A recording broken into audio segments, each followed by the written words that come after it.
এরা ছিল ঈমানওয়ালা।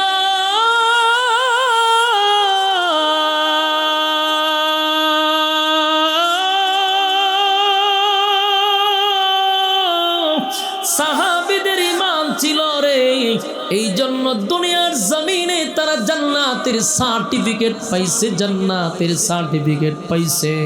দুনিয়া থাকতেই তাদেরকে সুসংবাদ দিছে, তুমি জান্নাতি, তুমি জান্নাতি, তুমি জান্নাতি, তুমি জান্নাতি। তারা দুনিয়াতে থাকতেই জান্নাত অর্জন করে নিছে। এ যুবক ভাইরা, আর আমরা ঈমান বিক্রি করি ছোটখাটো কয়েকটা টাকার কাছে। আল্লাহ রাব্বুল আলামিন বলেন, ঈমান যদি না থাকে, ঈমান যদি না থাকে তাহলে 4 পয়সার কোনো দাম আছে? হ্যাঁ, কথা কন। ইল্লাল্লাযীনা আমানু, এক নাম্বার হলো ঈমান, এক নাম্বার হলো ঈমান। বলুন, আমাদের ঈমান কি বিক্রি করবেন? হ্যাঁ, কথা কন। ঈমান বিক্রি করবে 5 টাকার সার কাছে, নেতার কাছে, দলের কাছে? সাবধান। টাকা চাইলে টাকা পাইবেন, ধন চাইলে ধন পাইবেন, কিন্তু ঈমান যদি যায় আর ঈমান পাবেন না। গুনাহ করছেন, গভীর রাত্রে 2টা হাত তুললা চোখের পানি ছাড়লে মাফ করে দিবে। আমরা হইলাম নবীর রুহানি সন্তান।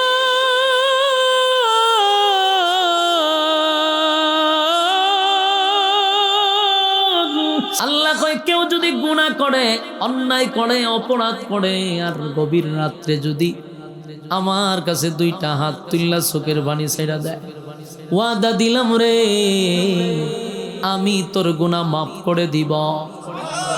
কিন্তু ঈমান যদি ছেড়ে দেস, জান্নাতের ঘ্রাণ পাবি না, কারণ সুপারিশও পাবি না। সাবধান, ঈমান ছাড়া যাবে না, ঈমান ছাড়া যাবে না।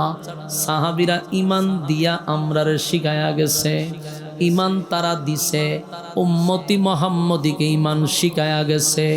ঈমানদার ঈমান আনো, ঈমান ছাড়া বিকল্প রাস্তা নাই। সেই পয়গম্বর যেই মাত্র খানায় কাবার সামনে বসা,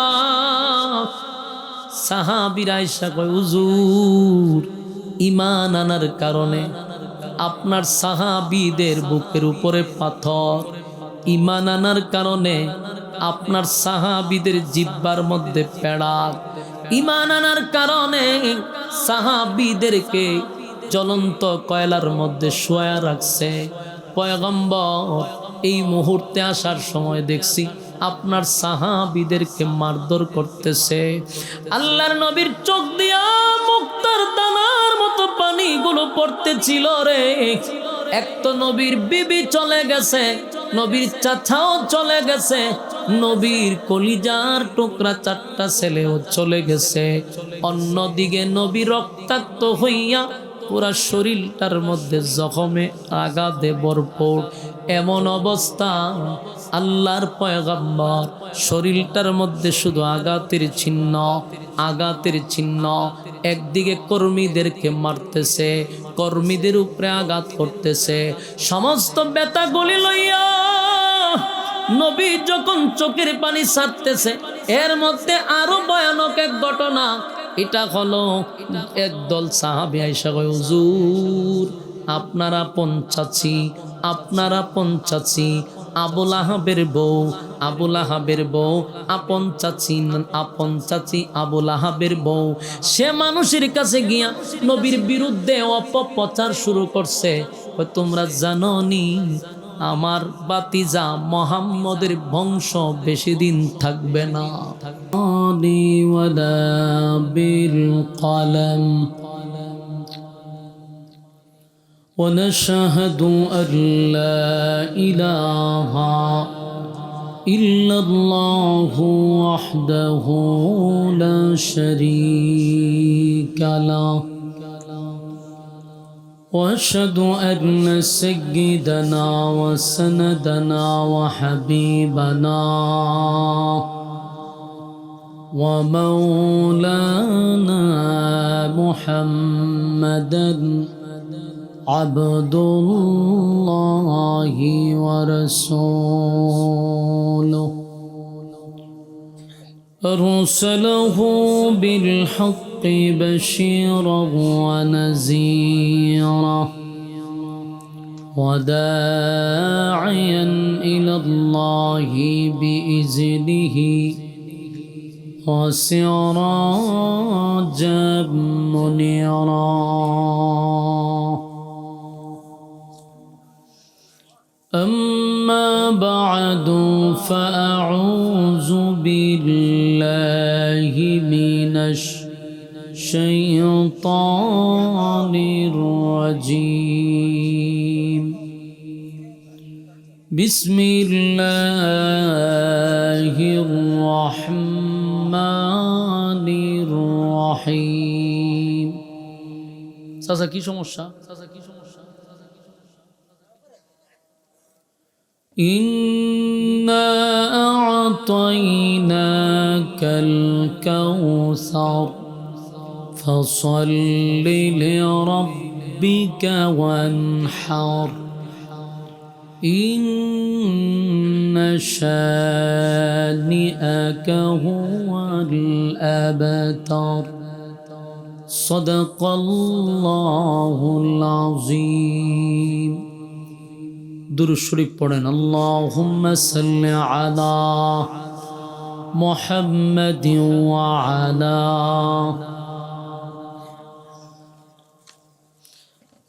আপনারা যদি কথা কইতে পারেন গুনগুন সাল্লাইতা আলা ইব্রাহিম ওয়া আলা إنك حميد مجيد اللهم بارك على محمد وعلى آل محمد كما باركت على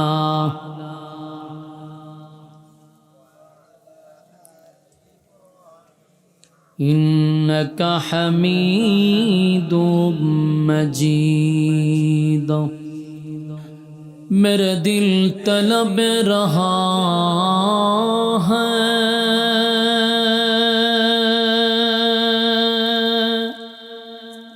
मेरे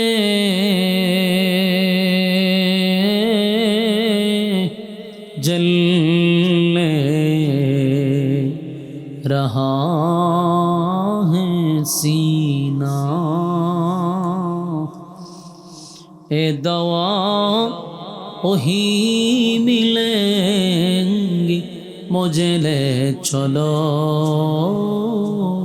मदीना बलगल उला बिकमालिही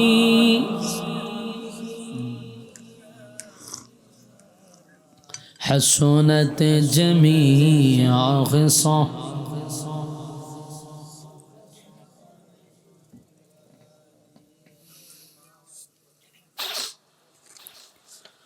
আলহামদুলিল্লাহ তালদিঘি পাঠ বাইতুন নূর জামের মসজিদ এর উদ্যোগে আয়োজিত তাফসিরুল কোরআন মাহফিলের সম্মানিত সভাপতি শেখুল হাদিস আল্লামা নুরুল ইসলাম সাহেব দামাত বরকাতুহুম, আজকের মাহফিলের প্রধান অতিথি বিশেষ অতিথিবৃন্দ মুআজ্জাজ মুকাররম হযরত উলামায়ে কেরাম, উপস্থিত যুবক ভাইয়েরা, মুরব্বিয়ানে আযম, মাইকের আওয়াজ যতটুকু দূরে যাচ্ছে অবস্থানরত পর্দানিশী মা ও বোনেরা সকলকে আমার অন্তরস্থল থেকে জ্ঞাপন করছি মুবারক। সবটুকুন শুকরিয়া আল্লাহ সুবহান মহিয়ান গড়িয়ান সর্বশক্তিমান আল্লাহ পাকের জন্য, যিনি প্রচণ্ড ঠান্ডার মধ্যে দুনিয়ার সমস্ত ফিতনাত থেকে হেফাজত করে দ্বীনি একটা মজলিসে বসার সুযোগ করে দিয়েছেন। শুকরিয়া আদায় করছি আলহামদুলিল্লাহ। লক্ষ কোটি দুরুদ এবং সালাম আল্লাহর সৃষ্টির প্রধান আকর্ষণ জনাবে মুহাম্মদুর রাসূলুল্লাহ সাল্লাল্লাহু আলাইহি ওয়াসাল্লাম। সম্মানিত সুধী, অনেক মানুষ এখনো রাস্তাঘাটে দাঁড়িয়ে আছেন, অনর্থক সময় নষ্ট করতেছেন। মেহেরবানি করে আপনারা প্যান্ডেলে চলে আসুন। যতক্ষণ প্যান্ডেলের ভিতরে থাকবেন গুনাহ না হওয়াটাই সম্ভব।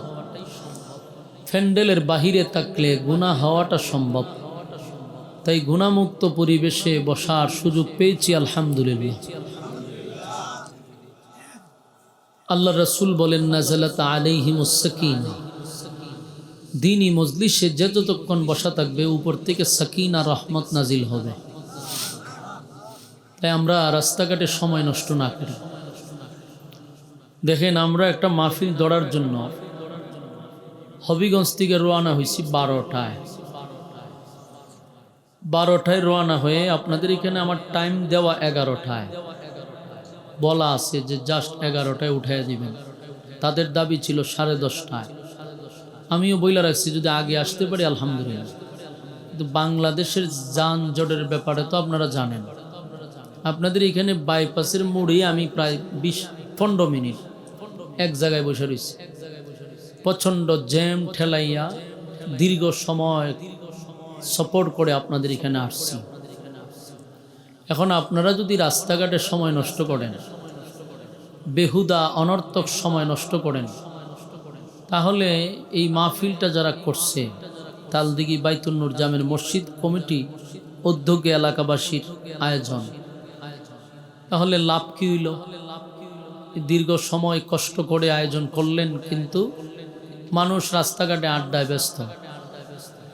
এই মাহফিলটা কি প্রতিদিন হবে না বছরে একদিন? বছরে একদিন যারা এমন মজলিসে বসতে পারে না, এদের মতো কপাল পোড়া আসেনি। এই জন্য কপাল পোড়াদেরকে বলবো, বছরে একবারও আপনারা একটা দিনই মজলিসে বসতে পারেন না, এটা দুর্ভাগ্য। যারা বসছেন আলহামদুলিল্লাহ, কিন্তু আপনারাও মোনাজাত পর্যন্ত থাকবেন, নিয়ত করতেই ইনশাআল্লাহ। এবং কথাবার্তা যেন আমরা না বলি, আলোচনা চলমান অবস্থায়। মাঝে মধ্যে যেখানে সুবহানাল্লাহ বলার বলবেন, আলহামদুলিল্লাহ বলার জায়গায় বলবেন, আল্লাহু আকবার বলার জায়গায় বলবেন। এছাড়া দুনিয়াবি কোনো কথা বলার প্রয়োজন নেই। আমার অনেক ভাইয়ারা রাস্তাঘাটে আছেন, আবারও বলছি, প্যান্ডেলে চলে আসুন। যদিও কষ্ট হয় ঠান্ডার মধ্যে, কিন্তু এটা তো আর প্রতিদিন না, বছরে একবার। একটু কষ্ট করবেন, আল্লাহ তাআলা এটাকে নাজাতের উসিলা করে দিতে পারে। আপনারা নিয়ত আসেনি মোনাজাত পর্যন্ত? একবারে ওয়াদা করতেই বা হাত তুললা, পুরা হাত তুলেন, বলে আমরা ইনশাআল্লাহ মোনাজাত পর্যন্ত তাহার নিয়ত আছে। এর ভিতরে লড়াচড়া করন যেত না। প্রস্রাব, বাথরুম, ইডির জন্য ছুটি আছে, বিড়ি খাওয়ার জন্য ছুটি আছে। যদি খান কেউ, তুলে টান দিয়া আবার আয়া ভর্তি হইল। মানে একজনে খায়, তারা আপনি অহনই ওয়াজ কইরা বাদ দেওয়া সম্ভব? এরা খাইতে দেন, কিন্তু ওয়াজ ছেড়ে যাওয়া যেত না। আল্লাহ আমাদের বুঝার মানার তৌফিক দান করুক, আমিন। কোরআনের আওয়াজ শুনলে কোনো মুমিন বান্দা ঘরে বসে থাকতে পারে না, কোনো মুমিন রাস্তাঘাটেও থাকতে পারে না। কারণ কোরআনের আওয়াজ শুনলে যাদের ভিতরে ঈমান আছে, ঈমানি জজবা আছে, এরা ঘর থেকে বাহির হইতে বাধ্য হয়। কারণ তার ঈমানি জজবায় তাকে ঘরে থাকতে দেয় না। কিন্তু আমাদের অনেক বায়ারা ঘরে বসে আছে কোরআনের কথা শোনার পরেও। এটা হয়ে গেছে সাপুরিয়ার মতো। যারা সাপ ধরে এরা কি কন? সাপুরিয়া। সাপুরিয়ায় সাপ ধরার আগে একটা বাঁশি বাজায়। এই বাঁশিটা বাজানোর উদ্দেশ্য হইল, যত বিষাক্ত সাপ আছে গর্তের ভিতরে, এরা এই বাঁশির সুর শুনলে গর্তে থাকতে পারে না, বাইর হয়ে আসে পড়ে। মনে করেন আপনারা তালদিঘি পাহাড় এক বাঁশিওয়ালা সাপুরিয়া আসছে, গর্তের সামনে দাঁড়ায় বাঁশি খুব বাজাইছে, কিন্তু সাপ বাহির হয় না। সাপুরিয়ার মেজাজ গেছে গরম হইয়া, গর্তের সামনে এত বাঁশি বাজাইলাম, গর্ত আছে, সাপ বাইর না কেন? তো একটা কুদাল লইছে, লইয়া গর্তর এটা খনন করছে। ওইরা ভিতরে ঢুকিয়া দেয় সাপ আছে 2টা, কিন্তু চুপ করে বইরেছে, লড়েও না। সাপুরিয়া চিন্তা করলো এত বাঁশি বাজাইলাম, এরা লড়েও না, ঘটনা কি? দাঁড়ে গিয়া দেহে একটা হইল দুরা আর একটা মাইটটা দুরা। বলেন তো দেখি, এই দুই সাপের কাছে যতই বাঁশি বাজাক এরা লড়ব কেন? বিষ নাই, কথা হয় না, বিষ নাই। বিষ না থাকার কারণে বাঁশির সুর শুনলেও লড়ে না, কথা হয় না। ঠিক তেমনি ভাবে যাদের ভিতরে ইমানি জজবা আছে এরা কোরআনের সুর শুনলে ঘরে বসে থাকতে পারে না, এরা দৌড়ে আসে। আবার কিছু লোক আছে কোরআনের ওয়াজ শুনে কিন্তু লড়েও না, কথা বুঝতেছেন নি? লড়ে না কেন? ইমানি জজবা নাই।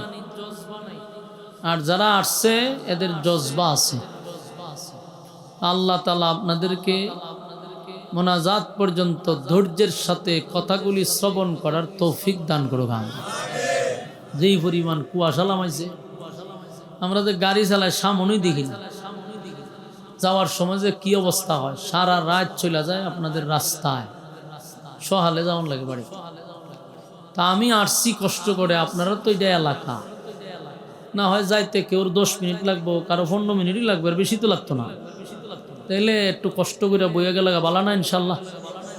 আল্লাহ বুঝার তৌফিক দেগা।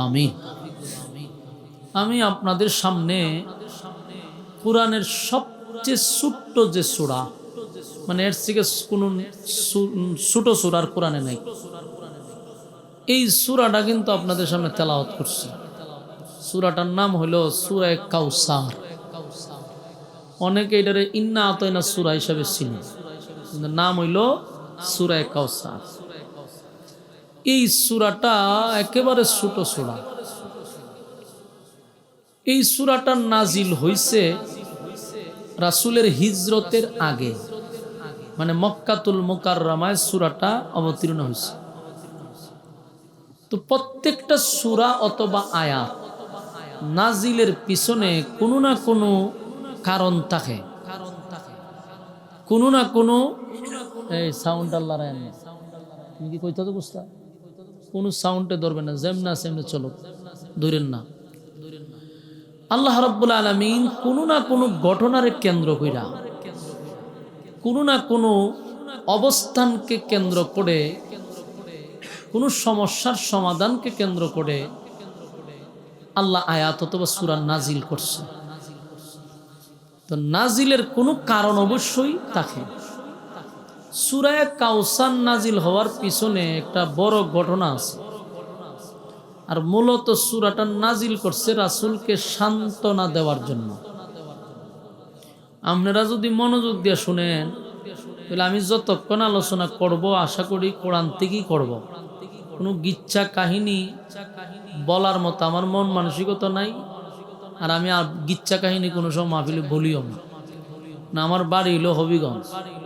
আমরা সিলেটের একটা নিয়ম কি জানেননি, আমরা এখান দিয়ে কেউ দাওয়াত দিলে ওই পোস্টারে লিখা দেয়, বক্তারে জানায়া দেয়, বিষয় ভিত্তিক আলোচনা, আয়াত নাম্বার দিয়া দেয় যে আপনি এটার উপরে আলোচনা করবেন।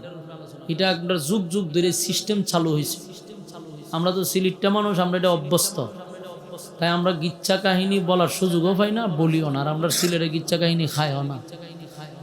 দ্বিতীয় আরেকটা হলো ময়মনসিংহের মানুষের সাথে সিলেটের কিছু একটা মিল আছে। মিল আছে এই কারণে আপনারাও যেমন গভীর রাত্রে ওয়াজ শুনেন, সিলেটটারাও গভীর রাত্রে ওয়াজ শুনেন। এই দুই জায়গা ছাড়া বাংলাদেশের সব জায়গায় ওয়াজ করি, 12টার ভিতরে মাহফিল শেষ, এরপরে কোনো ওয়াজ নাই। আর এটা নিয়মও না, কারণ 12টার পরে ওয়াজ শুনে যতটা বাড়ি যাবে একটা ফজর নামাজ পড়তে হবে। তাহলে হে যদি কিয়ামত পর্যন্ত ওয়াজ শুনে আর নামাজের একটা সেজদার সমান হইব, তাহলে এই ওয়াজ শূন্য অনেকে জাহান্নামে যাবে। এই জন্য এটা নিয়মও না, ঠিকও না। কিন্তু আপনার কারণে আমরা সময় বাড়াইয়া দিই, জানি 11টার আগে জীবনে ময়মনসিংহের এরা তুলে না। এই জন্য আমরা ময়মনসিংহ আসিও একটু কম, প্রোগ্রাম পাঠতে রাখতে চাই না, কারণ ওই যে দেরি করে তুলে। এরপরও আপনাদের মধ্যে আমাদের মধ্যে একটা মিল আছে। যদি মনোযোগ দিয়া পুরো আলোচনা শুনেন, আশা করি 2 ঘন্টার আলোচনা যদি আমরা 1 ঘন্টায় করতে পারি, যেন একটা সাবজেক্ট ভিত্তিক আলোচনা নিয়ে বাড়িতে যাইতে পারি। কথা হই না দিই নাকি ইচ্ছা শুনবে? আরামের ঘুম হারাম করে বসছেন, ঠান্ডার মধ্যে বসে রয়েছেন, কত কষ্ট করে বসে রয়েছেন। এই দৃশ্যটা আল্লাহর কুদরতি ক্যামেরায় যদি ধরা পড়ে, হাসরের মাঠে এতটুকুই নাজাতের জন্য যথেষ্ট হইতে পারে। আল্লাহ যখন দর্ব হইবেন, আল্লাহ প্রচন্ড ঠান্ডার মধ্যে বাড়িতে ভালো বিছানা ছিল কিন্তু ঘুমাইছি না, আপনার কোরআনের কথা শোনার জন্য কষ্ট করে বসে রয়েছি। এই ভিডিও ফুটেজটা আল্লাহ দেখাইলে এটা নাজাতের উসিলা হয়ে যেতে পারে। আল্লাহ কবুল করুক, আমিন। তো সূরা কাউসার মূলত নাজিল করছে রাসূলকে সান্ত্বনা দেওয়ার জন্য, আর এই সূরাটাকে বলা হয় শানে রাসূল সাল্লাল্লাহু আলাইহি সাল্লাম, মানে রাসূলের শান, মান, মর্যাদা সম্পর্কে এই সূরার আলোচনা। এটার ভিতরে শুধু রাসূলকে নিয়েই আলোচনা, এর বাহিরে কোনো আলোচনা নাই। তাহলে আসুন আমরা সূরাটা কেন নাজিল হইল এই বিষয়ে একটু আলোচনা করি। রাসূল আরবি সাল্লাল্লাহু আলাইহি সাল্লাম যখন জন্মগ্রহণ করছে, তখন মক্কার মানুষ সবাই ছিল মূর্তি পূজারী, এরা মূর্তি পূজা করত। তো ওই অবস্থাটাই ছিল মূর্তি পূজারী। রাসূল দুনিয়াতে আসার আগেই বাবা চলে গেছে, দুনিয়াতে এসে বাবা দেখে নাই। দাদা ছিল বাইতুল্লাহর মুতাওয়াল্লি, মোটামুটি মক্কার একটা প্রভাবশালী বংশে জন্ম নিছে রাসূল। তো রাসূল সাল্লাল্লাহু আলাইহি সাল্লাম জন্ম নেওয়ার 40 বছর পরে, কত বছর পরে? পূর্ণ 40 বছর হওয়ার পরে হেরা পর্বতে আল্লাহ রাব্বুল আলামিন কোরআন নাজিল করে। এর আগে 6 মাস বছর হেরা পর্বতে রাসূল ধ্যানমগ্ন অবস্থায় থাকতেন। যারা হজ করে আসছেন, এখানে হাজী সাহেব যদি কেউ থাকে, হেরা পর্বতে যারা উঠছেন, আল্লাহ তাআলা আমার প্রায় 6-7 বার উঠাইছে। আমি নিজে উঠছি, আমার বয়স কিন্তু বেশি না, কিন্তু উঠতে আমার 7 লিটার পানি খাওয়ান লাগছে। 6 লিটার এরকম বোতল 14টা খাইছি। কতটা? একের যা হইতেছি তাই আরো বেশি হইব, কিন্তু কমায় হয়েছি। প্রশ্ন হইল 14 বোতল পানি খাইলাম কিন্তু আমার প্রস্রাব হইল না, ঘটনাটা কি? পানি গেল কই? তার মানে আমি যে উঠছি, ভিতর শরীর থেকে যে পরিমাণ পানি বেরিয়েছে, এই পানিগুলা ভিতরে শুকায় গেছে। এখন বুঝেন কতটুকু কষ্ট হয়েছে উপরে উঠতে। বুঝতেছেন না আপনারা? এটা 10 তলা 20 তলা না, বহু উঁচা। আপনি এটার উপরটা নিচে চাইলে 10 তলা বিল্ডিং গুলার ছোট ছোট দেখা যায়। বুঝেন কত উঁচা উঠতে হয়। ওখানে হেরা পর্বতে কোরআন নাজিল হচ্ছে। কিন্তু আমি যখন উঠছি, আমার একটা কথা স্মরণ হয়ে গেছে যে আমি একটা যুবক মানুষ, উঠতে আমার 7 লিটার পানি লাগলো, আর প্রতিদিন রাসূল এখানে আসতো। তো রাসূল না হয় শক্তিশালী ছিল, কারণ কিতাবে পাইছি আল্লাহর রাসূলের শরীরে প্রায় 4000 পালোয়ানের শক্তি ছিল। একটা পালোয়ানের সাথে আমরা 10 জনও পারতাম না। এরকম 4000 পালোয়ানের শক্তি আল্লাহ রাসূল একাই দিছে। রাসূল যেন উঠে গেছে, এখানে কষ্ট তেমনটা না। কষ্ট হইল, রাসূলের জন্য খাবার নিয়ে যাইতো 50 বছর 45 বছরের একটা মহিলা, রাসূলের স্ত্রী আম্মা জান খাদিজাতুল কুবরা রাদিয়াল্লাহু তাআলা আনহা। উনি বয়স্ক মহিলা হইয়া রাসূলের জন্য প্রতিদিন খাবার নিয়ে এটার উপরে উঠতো কিভাবে, আমি চিন্তা করছি। আল্লাহ রাব্বুল আলামিন রাসূলকে যখন হেরা পর্বতে কোরআন নাজিল করলো, তো এটা কোরআন তো একটা লোড, এটার ওজন বেশি। পাহাড়ে কোরআন নেয় নাই, জিন্নাতের মধ্যে কোরআন নেয় নাই, ফেরেশতাদের মধ্যে কোরআন নেয় নাই। কোরআন নাজিল করছে মানুষের মধ্যে, আমার নবীর উপরে। সুবহানাল্লাহ। যখন নাজিল হয়েছে তখন রাসূলের শরীরে তাপ উঠে গেছে, শরীরের মধ্যে তাপ উঠছে। কারণ প্রথম যখন জিবরাইল আলাইহিস সালাতু ওয়াস সালাম হেরা পর্বতে রাসূলের সামনে আগমন করে, তখন জিবরাইলের পূর্ণ সূরত নিয়ে আগমন করছে। রাসূলের সামনে পূর্ণ সূরত নিয়ে আগমন করছে। রাসূল বলেন আমি তাকায়া দেখি সারা আসমানে শুধু জিবরাইলই দেখা যায়। আপনার এলাকাতে সুবহানাল্লাহ আসেনি? আরে মোমেশি যাতে আপনারা মোমেশি এখানে তো সুবহানাল্লাহ কোন লাগবে, এটা আমার গুতা দা কোন লাগে। এখানে তো সুবহানাল্লাহ কোন লাগবে, এটা কি আপনারা গুতা দিয়া কোন লাগছে? এটা কোন জানা? সারা আসমানে শুধু জিবরাইলকে দেখা যায়। আপনি যদি দেখেন এই ফ্যান্ডালটারও মানে একটা মানুষ কার রয়েছে, আপনি জায়গাত থাকবেন নি, জায়গা তুই বেশি দিয়ে মরে যাবেন না। রাসূল বলেন সারা আসমানে জিবরাইলকে দেখা যায়, সারা পৃথিবী ঘেরাও করে রাখছে জিবরাইল। কত বড় সুবহানাল্লাহ। আল্লাহ রাসূল বলেন আমি দেখি তার মাথা 7 আসমানের উপরে, আর তার জমি, তার ফাগুলি 7 তবক জমিনের নিচে। সুবহানাল্লাহ। এত বড় জিবরাইল রাসূলের সামনে পূর্ণ সূরত নিয়ে আগমন করছে। রাসূল জিবরাইলকে 3 বার মনে হয় পূর্ণ সূরতে দেখছে। তো জিবরাইল আইসা কোরআন নাজিল করার পরে রাসূলের শরীরে তাপ উঠছে, জ্বর উঠে গেছে, লোড সহ্য করতে পারতেছে না। আম্মা জান খাদিজার কাছে গেছে, খাদিজা রাসূলকে কম্বল দিয়া জড়ায় ধরে রাখছে, আর বারবার বলছে আপনি ঘাবড়াবেন না। রাসূল কয় খাদিজা আমি মনে হয় বাঁচতাম না, অবস্থা খুব খারাপ, এই ঘটনা আমার সাথে ঘটছে আজকে। আম্মাজান খাদিজা ছিল একজন শিক্ষিত সম্ভ্রান্ত পরিবারের শিল্পপতি, সর্বদিক দিয়া রূপে গুণে সর্বদিক দিয়া উনি ছিলেন। তো রাসূলকে উনি সান্ত্বনা দিতেছে, সান্ত্বনা দিয়া কইতেছে আপনি টেনশন করেন ভাই, চিনি দেওয়া দিয়েন না, আমার এটি সরাইলাম, পানি থাকলে চলুন। রাসূলকে সান্ত্বনা দিতেছে যে আপনি টেনশন করেন না, আল্লাহ আপনার উপরে রহম করবে, আপনি জীবনে কারো ক্ষতি করছেন না, আপনার ক্ষতি কেউ করতো না। সান্ত্বনা পাইছে। তো শুরু হইল ওহী নাজিল হওয়ার পরে রাসূলের দায়িত্ব কি? মানুষের সামনে বলা লা ইলাহা ইল্লাল্লাহ। ওই কথা বলতেছিলাম, মক্কার সব মানুষ ছিল মূর্তি পূজারী।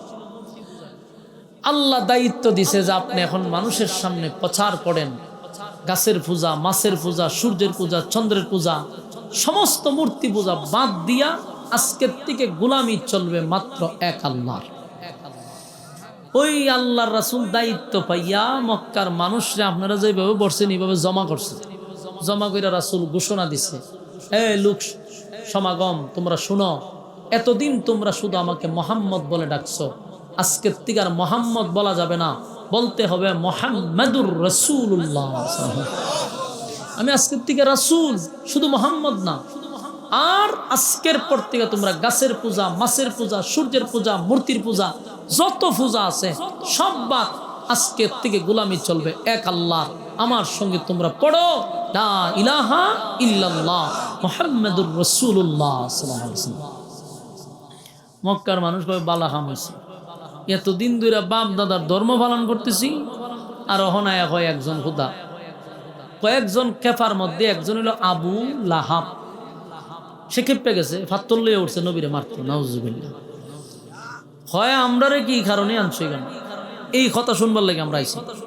আমরা বাপ দাদার ধর্ম পালন করতেছি, আর তুমি আমরারে এক খোদার দাওয়াত দাও, যেখানে আমরার খুদা আছে কমপক্ষে 360 জন। আর খুদা কত জন? 360টা হইল রিজার্ভ, এর বাহিরে আরো আছে। ওই খানায় কাবার ভিতরে 360টা মূর্তি বইরা রাখছে। আপনার এলাকাতে কিন্তু নাউজুবিল্লাহ নাই, থাকবো কেমনে ময়মনসিং? তো নাউজুবিল্লাহ বলতে হয়, কারণ খানায় কাবা এটা আল্লাহর ঘর, আমরা তওয়াফ করি, এটার ভিতরে ছিল মূর্তি। চিন্তা করেন এরা কত খারাপ আছে। তো এরা কয় আমরা 360টা তো খুদা রেডি আছে, আর রেডির বাইরে যে আরো কত খুদা আছে এটার কোনো হিসাব নাই। এই জন্য মূর্তি পূজারীদেরকে বলা হয় বহুবাদী।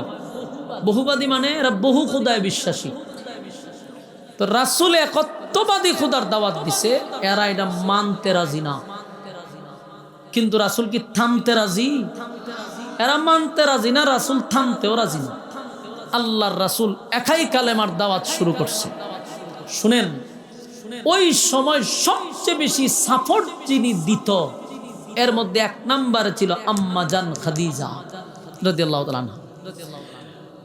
আম্মাজান খাদিজা শুধু রাসূলের স্ত্রী ছিল না, একজন গার্জিয়ান ছিল, একজন ছায়া ছিল। কারণ রাসূল দাওয়াত দিতে গেলে বেঈমানরা রাসূলকে মারতে আসলেও খাদিজারে দেখলে আর কেউ সামনে আসতো না। তাহলে একজন মহিলার এত ভয় পাইতো কেন? তার কয়েকটা কারণ আছে। কারণ হইল খাদিজা শুধু একজন মহিলা, এই জন্য ভয় পাইতো না। খাদিজা ছিল শিল্পপতি, তখনকার সবচেয়ে বেশি ধনী ছিল। সুবহানাল্লাহ। 2 নম্বর খাদিজার গুণ হইল উনি সবচেয়ে শিক্ষিত ছিল। 3 নম্বর গুণ হইল উনি সম্ভ্রান্ত পরিবারের। 4 নম্বর গুণ হইল তখনকার সবচেয়ে সুন্দরী। সুবহানাল্লাহ। এতগুলা গুণ ছিল খাদিজা, তাই মানুষ ওনার সাথে ভয়ে কথা বলতো না। কারণ দেখবেন টাকা যার বেশি, এর সাথে মানুষ লাগে না। এর সাথে লাগলে বিপদ আছে। কারণ এর সাথে লাগলে আমি ক্ষেত বেচন লাগবো, কিন্তু এর ক্ষেত বেচা লাগতো না। এই জন্য টাকাওয়ালার লাগে মানুষ ঝগড়া করে। খাদিজার ছিল টাকা, বেঈমানরা ভয়ে কথা বলতো না। তাহলে একটা সাপোর্ট খাদিজার থেকে রাসূল পাইতো। 2 নম্বর আরেকজন যিনি সাপোর্ট করত, উনি হলেন রাসূলের আপন চাচা, যার কাছে 40 বছর পর্যন্ত আল্লাহর রাসূল ছিল, নিজের সন্তানের মতো লালন পালন করছে। তিনি হলেন আবু তালেব। আবু তালেব রাসূলকে লালন পালন করছে, ভালোবাসা বুকে আগলায় আনিছে। বেঈমানরা বাধা দিলে আবু তালেব সবার আগে দাঁড়াইছে। থাকলে সুবহানাল্লাহ হইতে পারেন, থাকলে হইতে পারে, না থাকলে হইতে হইবে। তো আল্লাহর রাসূলের দ্বীনের দাওয়াত দিতে গিয়ে যারা যারা সাহায্য সহযোগিতা করছে, মানে সাপোর্ট দিছে, টেগেল দিছে, 2 জন, খাদিজা, আবু তালেব। এটি ইয়াদ রাখবেন। আমি কিন্তু বয়ানের শেষে এখানে আসবো, মনোযোগ দিয়ে 2 জন লোকের কথা ইয়াদ রাখবেন। আম্মাজান খাদিজা, আবু তালেব। এই 2 জন ব্যক্তি রাসূলকে সব সময় শেল্টার দিত। বেঈমানরা রাসূলের প্রতি ক্ষুব্ধ, বাপদাদার ধর্মবাদ দিয়ে নতুন ধর্ম আবিষ্কার, এজন্য তারা রাসূলের উপরে খুব ক্ষিপ্ত। কিন্তু আসে, কিন্তু আবু তালেবের দিকে ভয়ে চলে যায়। কারণ আবু তালেব ছিল তখনকার পাওয়ারফুল নেতা। বলুন সেই নেতা কি জান্নাতি না জাহান্নাম? জানেন আপনারা? আবু তালেব রাসূলের কলিজাটা দিয়া ভালোবাসছে, কিন্তু জান্নাতে যাইতে পারল না। কেন? আবু তালেব কালেমা পড়ল না কেন? হেদায়েত পাইল না কেন? আপনারা আমার বুঝতেইব যে রাসূল রে 40 বছর লালন পালন করলো, ইসলামের কাজে শরীক হইল, কিন্তু হেদায়েতটা পাইল না কেন? উমর তো রাসূলের বিরুদ্ধে ছিল, রাসূলকে মারার জন্য পর্যন্ত আসছে, উমর হেদায়েত পাইছে। কিন্তু আবু তালেব 50 বছর লালন পালন করে হেদায়েত পাইল না। এটা বিষয়টা বোঝার দরকার না? আবু তালেব এবং খাদিজা 2 জন সাপোর্ট দিত। তো হঠাৎ করে দাওয়াত চলতেছে, এক সময় আম্মাজান খাদিজা দুনিয়ার থেকে বিদায় হয়ে গেছে। এখন বলুন, আম্মাজান খাদিজা চলে গেছে, রাসূলের একটা সাইট নাই। এখন যে দাওয়াত দিতে গেলে মানুষ বাধা দেয়। আগে তো বুদ্ধি পরামর্শ খাদিজা দিত, রাসূলকে সান্ত্বনা দিত। এই লোকটা তো চলে গেছে। কতটুক ব্যথা পাইছে রাসূল? আমার কথা কি বুঝতেছে? ভূমিকা মনোযোগ দিয়ে শুনেন, এরপরে আলোচনা। সক্কাসার পরে আপনারা তো আগেই শুনতেছেন, সক্কাসার মনোযোগ দিয়ে ভূমিকা শুনেন, তাহলে আলোচনাটা গুছাইয়া বুঝতে পারবেন। খাদিজা মারা যাওয়ার পরে রাসূলের মন মানসিকতা একটু কষ্ট পাওয়ার কথা। কারণ যার কাছে সুখে দুঃখের কথা কইছি লোকটা নাই। পরে কিছুদিন পরে আবু তালেবও মারা গেছে। এতদিন কিন্তু রাসূল দাওয়াত দিছে, বিরোধিতা করছে বেঈমানরা, কিন্তু টাচ করতে পারছে না। কারণ 2 জন ব্যক্তি প্রতাপশালী, কিন্তু এখন তো 2 জন গেছে। এখন বেঈমানরা কয় এখন আর কেমনে দাওয়াত দেয় আমরা দেখব। তার মানে রাসূলের উপরে এখন তারা হাত তুললেও বাধা দেওয়ার কেউ নাই। আল্লাহর রাসূলের মনটা এত ভাঙছে যে আমার 2 জন ব্যক্তি চলে গেল, কার কাছে দুঃখের কথা বলবো, সুখের কথা বলবো। পারাক্রান্ত মন, কষ্টে দিন যাইতেছে। আবু তালেব যেদিন মারা যায়, দিন রাসূল অনেক কাঁদছে। কেন? চাচার কাছে গিয়া কইছে, চাচা, ইসলামের ক্ষেত্রে আপনি আমারও অনেক সাহায্য করছেন। কেউ মারতে আইলে আপনি বাধা দিছেন, আপনি আমার সন্তানের মতো লালন পালন করছেন, মুখে তুল্লা খাওয়াইছেন। চাচা, মইরা তো যাইবেন, কালেমাটা পড়েন। রাসূল নিজে থেকে বলছে কালেমাটা পড়ে। আবু তালেব যে সময় মারা যায়, চতুর্দিকে আবু জাহিল্লা, আবু লাহাব্বা, উতবা, উতাইবা, মুগীরা সবটি চতুর্দিকে বসে রয়েছে। আবু তালেব চতুর্দিকে মাথা ঘুরায় তাকায় দেখে সব শয়তান বসে রয়েছে। আল্লাহ রাসূল বুঝতে পারছে যে আমার চাচা এরার কারণে কালেমা পড়ে না। তখন রাসূলের কানে কানে গিয়ে বলছে, চাচা জুরে পড়া লাগতো না, খালি টুটটা লড়াইলাম, হাসরের মাঠে আপনাকে স্যার আমি জান্নাতে যাব না। সুবহানাল্লাহ, কি সুযোগ ছিল! বারবার রিকোয়েস্ট করতেছে, চাচা তো কালেমা পড়ে না। শেষে কয়, চাচা পড়াও লাগতো না, আমি ফরি, আপনি খালি টুকটা মিলাম। তাও রাজি হয় না। শেষে কয়, আমি চাচা আপনারা তুই কেমনে জান্নাতে যাব? আপনি আমার জন্য যা করছেন আমি কোনোদিন বলবো না, কিন্তু কালেমাটা পড়েন। আবু তালেব কি কয় জানেন? বাতিজা, তুমি যে সত্য নবী আমার চেয়ে কি বেশি কেউ জানে না। তোমার কোরআন সত্য, ধর্ম সত্য, ইসলাম সত্য, তুমি সত্য আমি জানি। জান্নাও আমি তোমার কালেমাটা পড়ছি না, কারণ আমার বাপ দাদার ধর্মের মধ্যে মরার সময় চুনকালি দিতাম না। রাসূল শুরু করছে কান্না, আর আল্লাহ তখন একটা আয়াত নাজিল করছে, ইন্নাকা লা তাহদি মান আহবাবতা ওয়ালাকিন্নাল্লাহা ইয়াহদি মান ইয়াশা। আল্লাহ রাব্বুল আলামিন বলেন, পয়গম্বর আবু তালেব আপনার কলিজার টুকরা চাচা হইতে পারে, আপনার মহব্বতের চাচা হইতে পারে, কিন্তু আপনি চাইলেই আবু তালেবকে হেদায়েত দিতে পারবেন না। কে বলতেছে?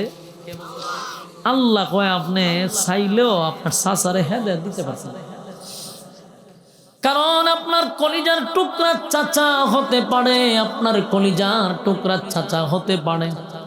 নবী গো, আপনাকে দুনিয়াতে আমি পাঠাইছি হেদায়েতের মালিক বানাইয়া না, আপনারে পাঠাইছি হেদায়েতের রাস্তা দেখায়া দেওয়ার জন্য।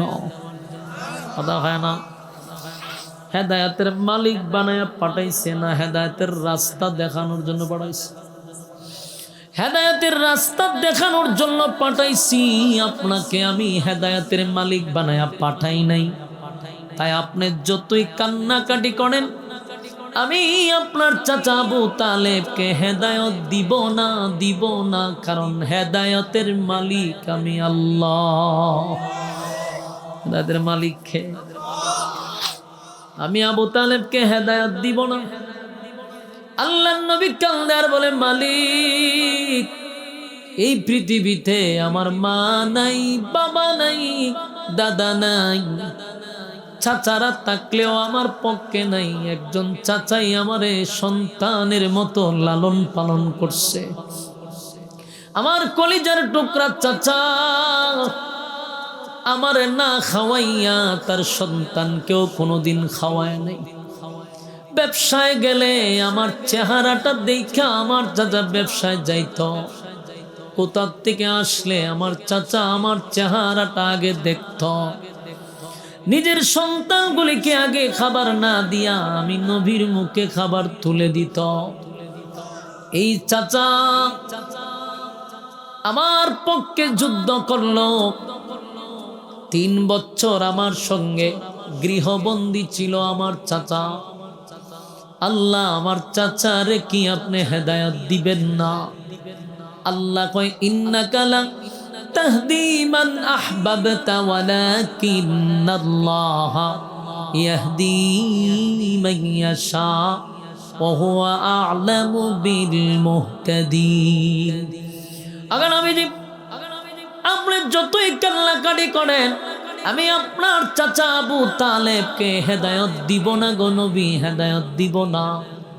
কারণ আপনার চাচাকে আমি হেদায়েত দিব না এই জন্য, আপনার চাচা কোনো দিন আমার কাছে হেদায়েতের ভিক্ষা চায় নাই। এখান থেকে কি বোঝা যায়? হেদায়েতের জন্য আল্লাহর কাছে চাইতে হয়, কথা হয় না। হেদায়েতের জন্য আল্লাহর কাছে, আপনার আর কি কথা কইতে কষ্ট হয়? আল্লাহ হেদায়েত আল্লাহর কাছে না চাইলে কি হেদায়েত দিব? আপনাদের আমরা অনেক সময় রাস্তা দিয়ে যাই, তো মাঝে মধ্যে রং চা খাই। রং চা খাওয়ার জন্য গাড়ি থামাই। এই রং চা কিন্তু ভিআইপি হোটেলও পাওয়া যায় না, রাস্তার ফুটপাতের দোকান আছে না ইডির মধ্যে। তো এই দোকানগুলা সচরাচর দেখবেন সারা দোকানের মাল বিক্রি করলে 2000 টাকা হয় না, কিন্তু টিভি একটা 15,000 টাকা লাগায় তো রাখে। তো মানুষ চা খায় আর 1.5 পয়সা তাই। তিরম একটা দোকান আমি গেছি, কোন ড্রাইভার যাবো ঘুমায়াতে বিপদ না, তে হয়েছে চা খা। তখন লাইন না দেখি এটার মধ্যে চিল্লি চলতেছে, টিভির মধ্যে ঘুষাঘুষি। নামটা চিন্তা করলাম, হুজুর মানুষ আছে চা খাইতাম, এটা যদি চালায় তোরা খায়, আর আমি যদি বই এখানে চা খাই, পিছেতে যদি কেউ একটা ছবি তুলে আর এটা ফেসবুকে ছাইরা দেয়, তা আমার ওয়াজগিরি শেষ। ঠিক নেই?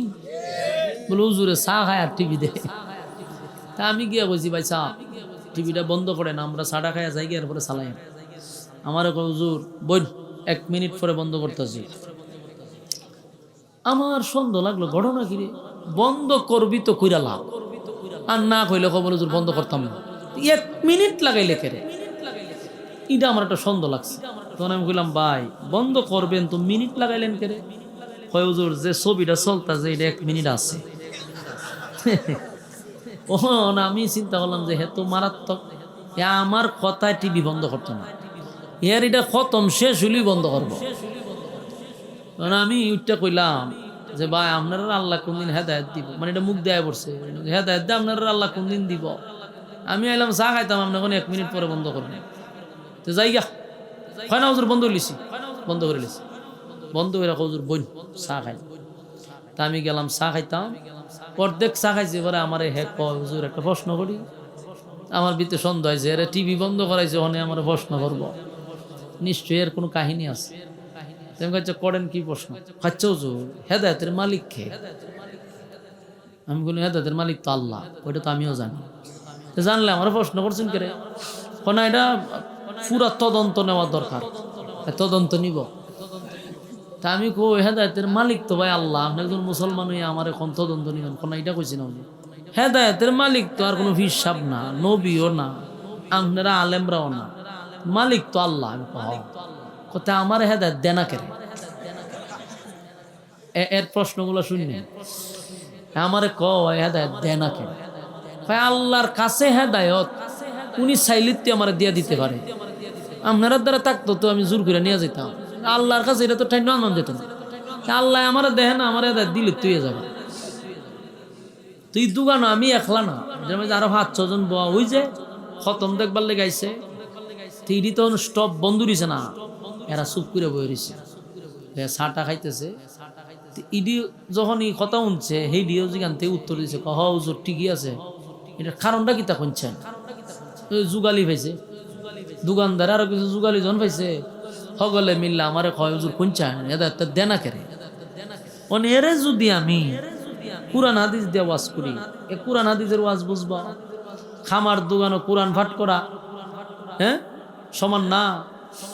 তখন এর আমি বললাম যে এর তো কোরআন হাদিস দিয়ে ওয়াজ করলে, হ্যাঁ বেটা বিসমিল্লাহ পারেন, এর আমি কোরআন হাদিস দিয়ে ওয়াজ করুম কিতা? কিন্তু এর প্রশ্নের জবাব না দিলে যত মানুষ দোকান আইব খালি হুজুর আর বদনাম করব, যে হুজুর আটকাইল ইসলাম, সারাটা দিন কিন্তু এরকম বিচার দিব মানুষের দ্বারা, আলেম সমাজের বদনাম। আমি হেকমত করে বললাম যে ভাই সাড়া খাইয়া লই, উত্তর দিব না। তো চা খাওয়ার পরে হুজুর উত্তরটা আমি কই, ভাই বাচ্চায় যদি না খান দে, মায়ে দুধ দেয়নি? না, আপনার এলাকাতে না খানলে দুধ দেয়? তোমার কথা দিও না। বাচ্চা যখন খেলে তখন দেখবেন মা বাপ বসায় তৈয়া খামো যায়, আর যখন এটা সিল্লি মারে তখন এ দুধ খাওয়া, তাহলে সিল্লি না দিলে দুধ দেয় না। আমি আরে কইলাম, মা যেমন সিল্লি না দিলে দুধ দেয় না, আল্লাহও বান্দা না চাইলে হেদায়েত দেয় না। তুমি আল্লাহর কাছে কোনোদিন চাইছুনি ভাই যে আল্লাহ আমার হেদায়েত দেন? এই কথা কইছুনি না। তা আমি কই তোমার নিয়ত কিতা? আল্লাহ আসমান থেকে লামতো, লাইমা টিভিটা বন্ধ করতো, তোমার হেদায়েত দিয়া যাইতো। এ কথা তো ঠিক, আমি আসলে এটা চাইছি না। আমি কই এখন যদি আমার এলাকার তুমি হইতা, তাহলে খাসা খঞ্চি দিয়া অন্তত 50টা বাড়ি দিলাম হইলে আমি তোমার। কিন্তু এখন তো ভাই তোমার এলাকা, পাওয়ার তোমার, আমার পাওয়ার নেই। তুমি যে প্রশ্নটা আমারে করলা, তুমি আল্লাহর কাছে কোনোদিন কইছই না যে আল্লাহ আমার তুমি হেদায়েত দাও। আমারও জিগাও যে হেদায়েত আল্লাহ তোমার দেয় না কেন? তার মানে আল্লাহ আসমান তেলাই টিভি বন্ধ হইলে হেদায়েত দিয়া যেত। এরকম কিছু লোক আছে এরা কয় হেদায়েত দেয় না কেন? তো কেন দেয় না এটা শুনেন। আবু তালেব রাসূলকে কলিজা দিয়া মহব্বত করছে, সব ঠিক ছিল, কিন্তু আল্লাহ হেদায়েতটা দিল না কেন? আবু তালেব জীবনে আল্লাহর কাছে হেদায়েত চাইছেন। কথা বুঝতেছে? হেদায়েতের জন্য দ্বার প্রান্তেও গেছেন, এই জন্য আল্লাহ হেদায়েত দেয় নাই। হেদায়েত খালি সাওয়াটা না, কতগুলা কৌশল আছে। যেমন আপনারা এখানে বইছেন ওয়াজ শোনার জন্য, এটাও কিন্তু হেদায়েত আপনারা চাইছেন। কেমনে চাইছেন? এখানে বসা মানে কি? যে আল্লাহ আমি এখানে বসছি মানে তো হেদায়েত। আপনি যে ইসলামের পথে আইতে চাইতেছেন এই বসাটাই বোঝা যায়। ঠিক উমরও এরকমই করছিল। কোরআনের তেলাওয়াত শুনে উমরের চোখ দিয়ে পানি পড়ছে। উমর বারবার কোরআন শুনতে চাইছে, তার মানে হেদায়েতের কাছাকাছি যাইতো চায়, আল্লাহ হেদায়েত দিয়ে দিছে। আবু তালেব যদি একটু খালি লড়তো আল্লাহ হেদায়েতটা দিয়ে দিত, কিন্তু আবু তালেব কোনো সময় চাইছে না ইসলাম ধর্ম গ্রহণ করবে, এটা তার মাথাতে নিছে না। নবীরে সাহায্য সহিতা করছে, কিন্তু কালেমা পড়তে চায় নাই। আল্লাহ আর আমি হেদায়েত দিতাম না, আপনার চাচা হইলেও দিতাম না, আপনি কানলেও দিতাম না, আপনি এর লগে আর কানবেন না, আয়াত নাজিল করে দিছে। নবী আর কি করবো? আল্লাহ কয় হেদায়েত দিতাম না, তে আর জোরাজুরি করন যাব। এবং আল্লাহ এই কথা কইছে আপনি হেদায়েতের মালিক না, আমি আপনারে বানাইছি হেদায়েতের রাস্তা দেখাইবার লাগি, আপনারে বানাইছি ওয়াজ করবার লাগি। ওয়াজ করার দায়িত্ব আপনার। হেদায়েত কারে দিব কারে দিব না এটার দায়িত্ব কার? আল্লাহর নবী বলেন, আমি আমার চাচার কাছে বারবার নবী বারবার আল্লাহর কাছে দরখাস্ত করছে, মালিক আমার চাচা কিন্তু কলিজাটা দিয়া ভালোবাসছে, ইসলামের জন্য আমার অনেক সাহায্য সহযোগিতা করছে। আল্লাহ কয় আর একবারও বলবেন না আমি তারে হেদায়েত দিব না। সেই আবু তালেব দুনিয়ার থেকে বিদায় হয়ে গেল, জাহান্নাম বেছে নিল। তবে সবার জাহান্নাম আবু তালেবের জাহান্নাম একরকম না। এ যুবক ভাইরা, আবু তালেব রে আল্লাহ সম্মান করছে, আমার নবীরে মহব্বত করার কারণে আল্লাহ তারে অনেক স্যাক্রিফাইস করছে। এর মধ্যে একটা হলো আবু তালেবের শরীরের কোথাও আগুন স্পর্শ করবে না। আবু তালেবের শরীরে কোথাও আগুন স্পর্শ করবে না, কারণ আমার নবীর শরীর আবু তালেবের শরীরে লাগছে, তাই এই শরীরে আগুন লাগে না। আবু তালেবের শাস্তি হলো পায়ের নিচে দুইটা জাহান্নামের স্যান্ডেল পড়ায়া দিবে, দুইটা জাহান্নামের জুতা পড়ায়া দিবে, এতটুকুই তার শাস্তি। কিন্তু এই আগুনের তাপে মাথার মগজ পর্যন্ত বাতের মারের মতো উতরাইতে থাকবে। নাউজুবিল্লাহ। আবু তালেব মনে করবে তার থেকে বড় শাস্তি কাউরে দেয় না, অথচ এর থেকে কঠিন, এর থেকে নিম্ন শাস্তি জাহান্নামে আর নাই। কিন্তু আবু তালেব বলবে আমার থেকে কঠিন শাস্তি মনে হয় কাউরে দেয় নাই। আমার যুবক ভাইরা, আবু তালেব হেদায়েত পাইল না, সে আবু তালেবের জন্য নবী কানলো। বিদায় হয়ে গেছে আবু তালেব, আম্মা জান খাদিজাও বিদায় হয়ে গেল। দুইজন নবীর কাছের লোক বিদায় হয়ে যাওয়ার কারণে নবীর মনটা ভেঙে গেছে। তাই চিন্তা করলো এখন যদি মক্কায় আমি কালেমার দাওয়াত দিতে যাই, মানুষ আমার উপরে হামলা করবে, আমার উপরে আক্রমণ করবে। আমি কালেমার দাওয়াত দিব, কিন্তু এখন কিছুদিন আমি মক্কায় দাওয়াত বন্ধ রাখবো। তাই আল্লাহর নবী সিদ্ধান্ত নিল, যায়েদ ইবনে হারেসা রাদিয়াল্লাহু তাআলা আনহুকে বললেন, যায়েদ রে আয় আমার সঙ্গে, আপাতত মক্কায় আমি দাওয়াত দিব না, কিছুদিন আমরা অফ রাখবো, চলো আমরা দূরে কোথাও কালেমার দাওয়াত দেই। যায়েদ জিগায়, হুজুর কোথায় যাইবেন? বলে আমি চলে যাব মামার দেশে, যেখানে আমি বড় হইছি, তায়েফের ময়দানে। আল্লাহর নবী এক বুক বড় আশা লইয়া যায়েদ ইবনে হারেসারে লইয়া দীর্ঘ পথ পাড়ি দিয়া হাবিবে কিবরিয়া চলে গেলেন তায়েফে।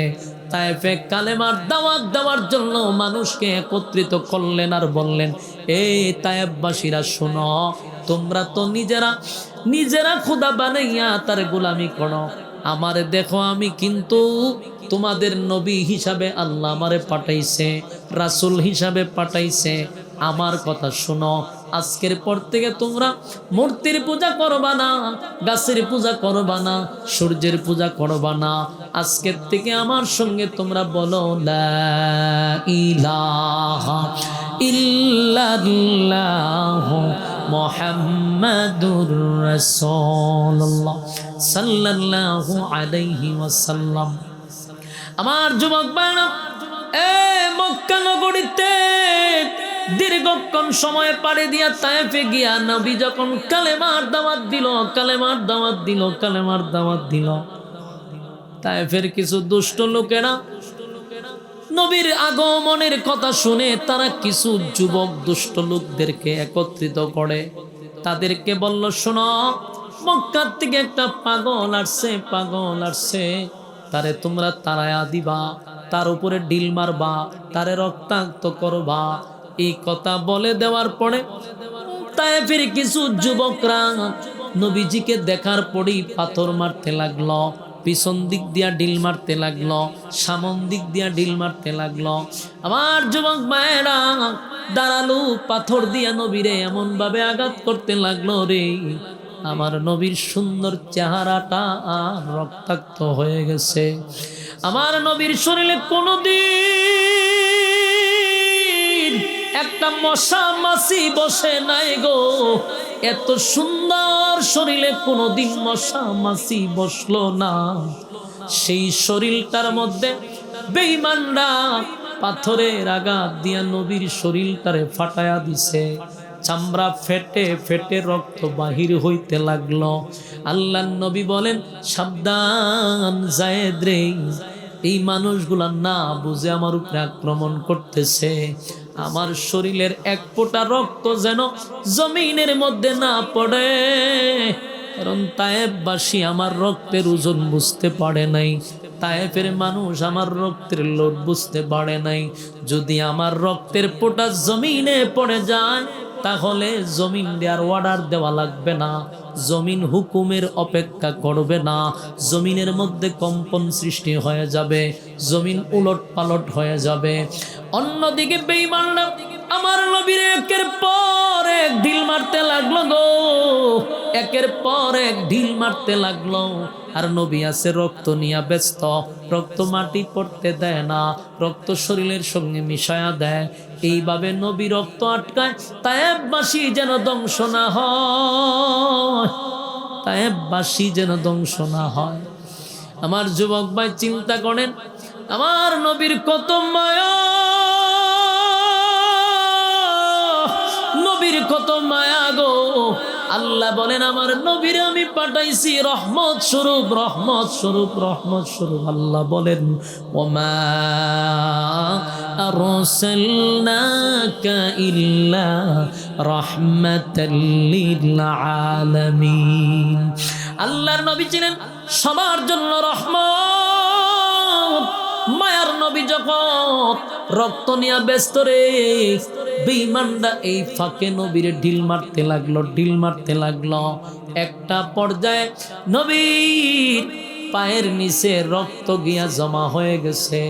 নবী বারবার রক্ত আটকানোর চেষ্টা করে আর বলে, তায়েফবাসী সাবধান, আর মারিস না, রক্ত জমিনে পড়লে তোরা ধ্বংস হয়ে যাবি।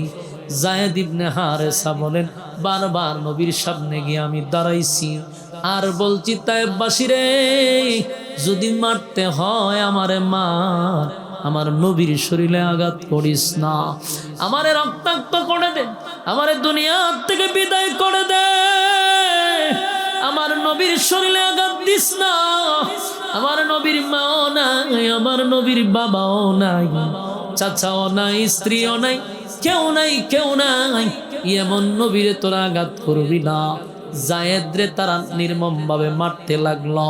জায়েদরে নবীর কাছ থেকে সরায়া দিল, আবার নবীরে মারতে লাগলো। রক্ত জড়তে জড়তে নবীজি এক পর্যায়ে বেহুশ হয়ে পড়ে গেছে, নবীর হুঁশ নাই। আবার নবীরে দাঁড় করাইছে, আবার মারছে। কত বড় নাফরমান তায়েববাসী আমার নবীরে এমন ভাবে নির্যাতন করল। নির্যাতন করে নবী যখন আবার বেহুশ হয়ে গেছে, নবীরে মাইরাত এই দুষ্ট ছেলেগুলা চলে গেছে। এমনি আমার আল্লাহ বলেন, জিবরাইল রে, আমার বন্ধুর শরীর দিয়া রক্ত ঝরে আমি বরদাস্ত করতে পারি না, যা আমার বন্ধুরে গিয়া বল, বন্ধু আজকে যা চাইবে আমি তা ঘটাবো। আমার বন্ধু যা চাইব আমি তা ঘটায়া দিব গো। জিবরাইল বলেন, নবী গো, গজবের ফেরেশতা লইয়া আসছি নবী, একটা টিম ফেরেশতা লইয়া আপনার কাছে আসছি গো পয়গম্বর। এই মুহূর্তে গজবের ফেরেশতা চতুর্দিকে, আপনি শুধু অর্ডার দেন, অর্ডার দিতে দেরি হবে, তায়েববাসীটারে ধ্বংস করতে দেরি করবে না। একবার শুধু অর্ডার দেন, তায়েবের বড় বড় পাহাড়গুলিরে দইরা এই তায়েববাসীর উপরে ঢিল মেরে সবগুলারে জমিন থেকে উঠাইয়া দিব। আপনি অর্ডার দেন, না হয় জমিনে হাত ঢুকাইয়া তায়েববাসীরে উল্টায়া দিব। এই দৃশ্য দেখা আল্লাহর নবীর কত মায়া। নবী বলেন, জিবরাইল রে, তুই যদি গজবের ফেরেশতা দিয়া সমস্ত তায়েববাসীরে উল্টায়া দেস, সব যদি ধ্বংস হয়ে যায়, ও জিবরাইল বলো না কালেমার দাওয়াতটা আমি কার কাছে দিব? আপনার আর জবানকে আল্লাহ বন্ধ করে দিছে। আরো জোরে বলেন আল্লাহু আকবার। যার যত ঈমান তার আওয়াজ বেশি, জোরে বলেন আল্লাহু আকবার। এই ঈমানের আওয়াজ দিয়ে বলেন আল্লাহু আকবার। আমার নবীর কত মায়া, নবীর কত মায়া, নবীর কত মায়া। জিবরাইলকে বলে, জিবরাইল রে সাবধান, এমন সিদ্ধান্ত নেওয়া যাবে না, এমন সিদ্ধান্ত নেওয়া যাবে না। যদি তায়েববাসী ধ্বংস হয়ে যায়, বল আমি কালেমার দাওয়াতটা কার কাছে নিয়ে আসব? নবীর শরীরে রক্তাক্ত, এরপর তায়েফের প্রতি মায়া মহব্বত কমলো না। যেই জাতি নবীর শরীর থেকে রক্ত জড়াইলো, সেই জাতির প্রতি নবীর তো মায়া। জিবরাইল দেখলো নবী তাদের ধ্বংস চায় না। আল্লাহর নবী জিগায়, তাহলে আপনি কি চান? বলে, আমি আল্লাহর কাছে চাই তায়েববাসীকে যেন আল্লাহ হেদায়েত দিয়া দেয়। এই জন্য তায়েববাসী হেদায়েত পাইছে, না হয় তায়েফের আল্লাহ ধ্বংস করে দিত। সেই নবী সেদিন রক্তাক্ত শরীর লইয়া, শরীরে অসংখ্য অগণিত আঘাতের জখম নিয়া নবী তায়েফ থেকে আবার মক্কায় আসছে। মক্কায় শরীরের মধ্যে প্রচন্ড ব্যথা। কে নবীরে সান্ত্বনা দিবে গো? কে নবীরে সান্ত্বনা দিবে? কে নবীর পাশে গিয়া হাত বোলাবে? আমার নবীর মাও নাই, নবীর বাবাও নাই, নবীর স্ত্রীও মারা গেল, নবীর চাচাটাও মারা গেল। কেউ নবীর পাশে আয় না, নবীরে সান্ত্বনা দেয় না। আল্লাহর নবী মনে কোনো কষ্ট নাই। কিছুদিন যেতে না যেতেই নবীর 4টা সন্তান, একে একে একে 4জন সন্তান আল্লাহ নিয়ে গেছে। এই যুবক ভাইরা, মুরব্বী বাবারা, একবার চিন্তা করে দেখেন, স্ত্রী মারা গেল, কলিজার টুকরা চাচা মারা গেল, মক্কায় কেউ নাই। আবার কলিজার টুকরাগুলি সন্তান, একে একে সব সন্তানগুলি 4জন ছেলে ছিল, 4জন মারা গেল।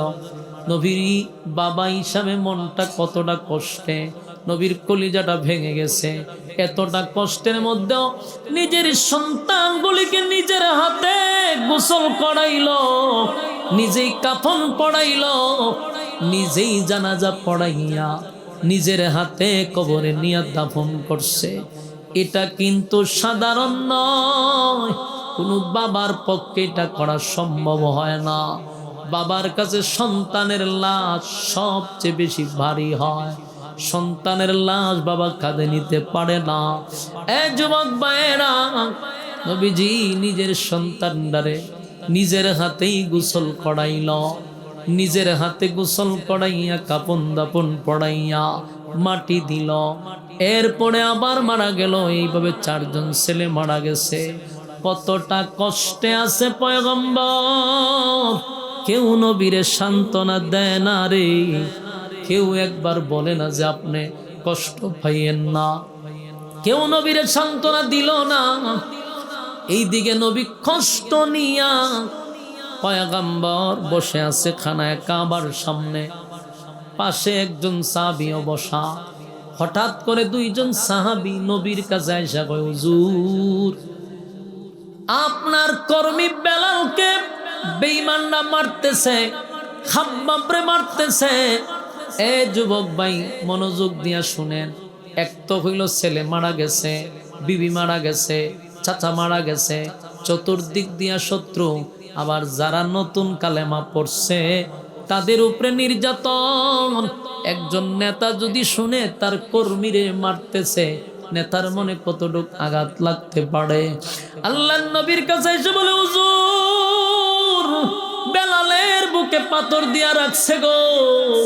বেলাল আল্লাহ বলার কারণে বেলালের জিহ্বার মধ্যে পেরাক মারছে গো নবী, পেরাক মারছে।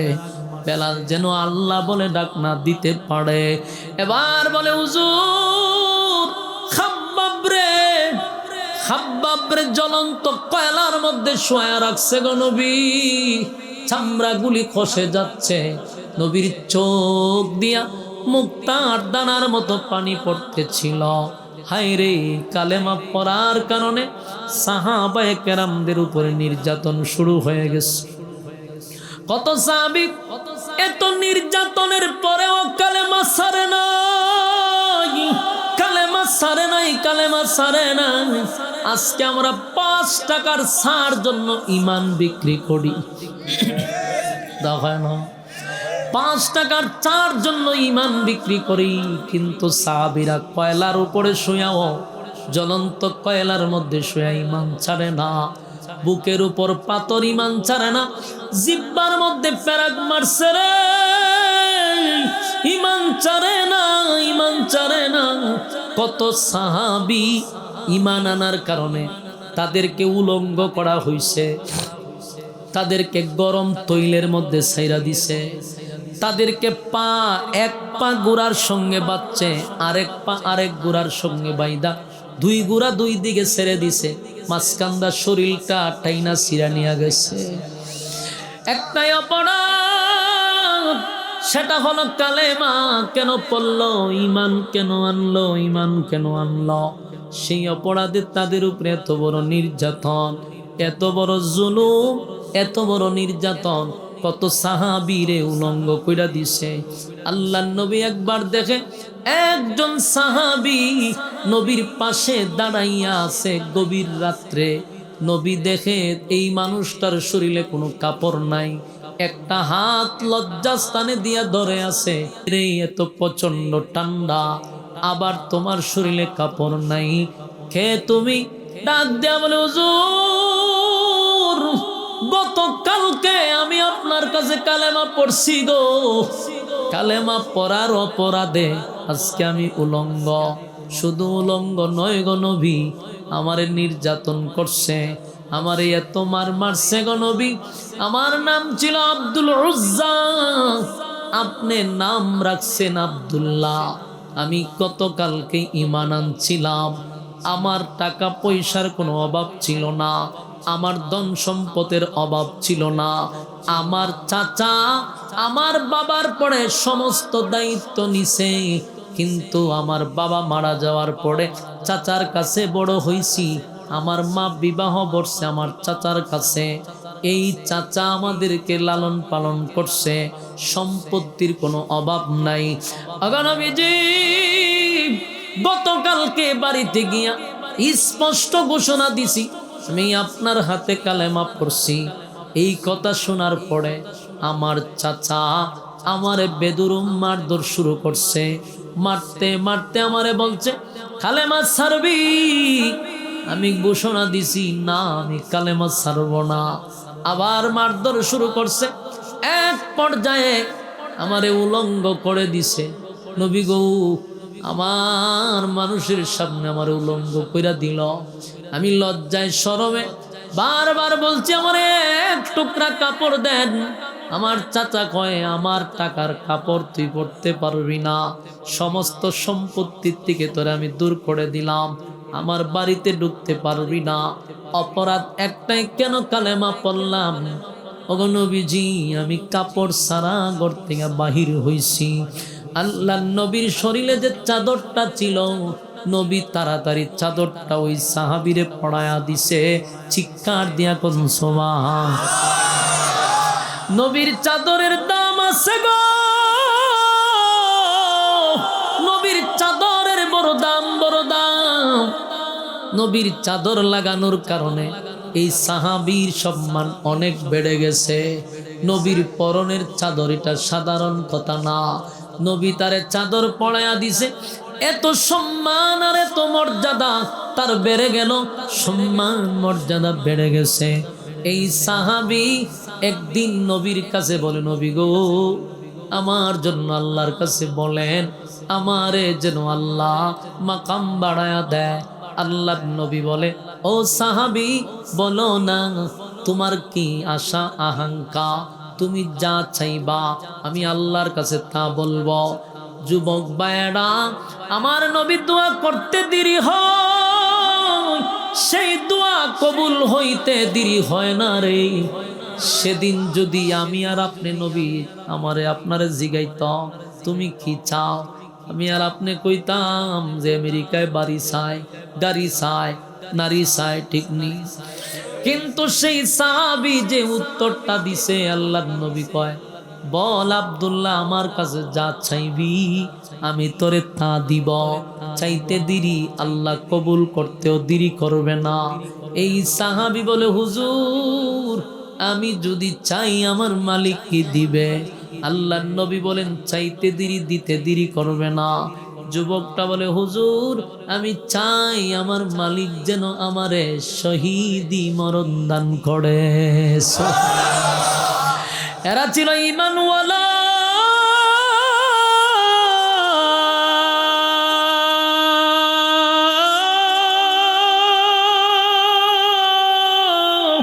সাহাবীদের ঈমান ছিল রে, এই জন্য দুনিয়ার জমিনে তারা জান্নাতের সার্টিফিকেট পাইছে, জান্নাতের সার্টিফিকেট পাইছে।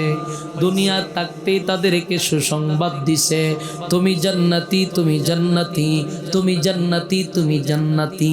তারা দুনিয়াতে থাকতেই জান্নাত অর্জন করে নিছে। এ যুবক ভাইয়েরা, আর আমরা ঈমান বিক্রি করি ছোটখাটো কয়েকটা টাকার কাছে।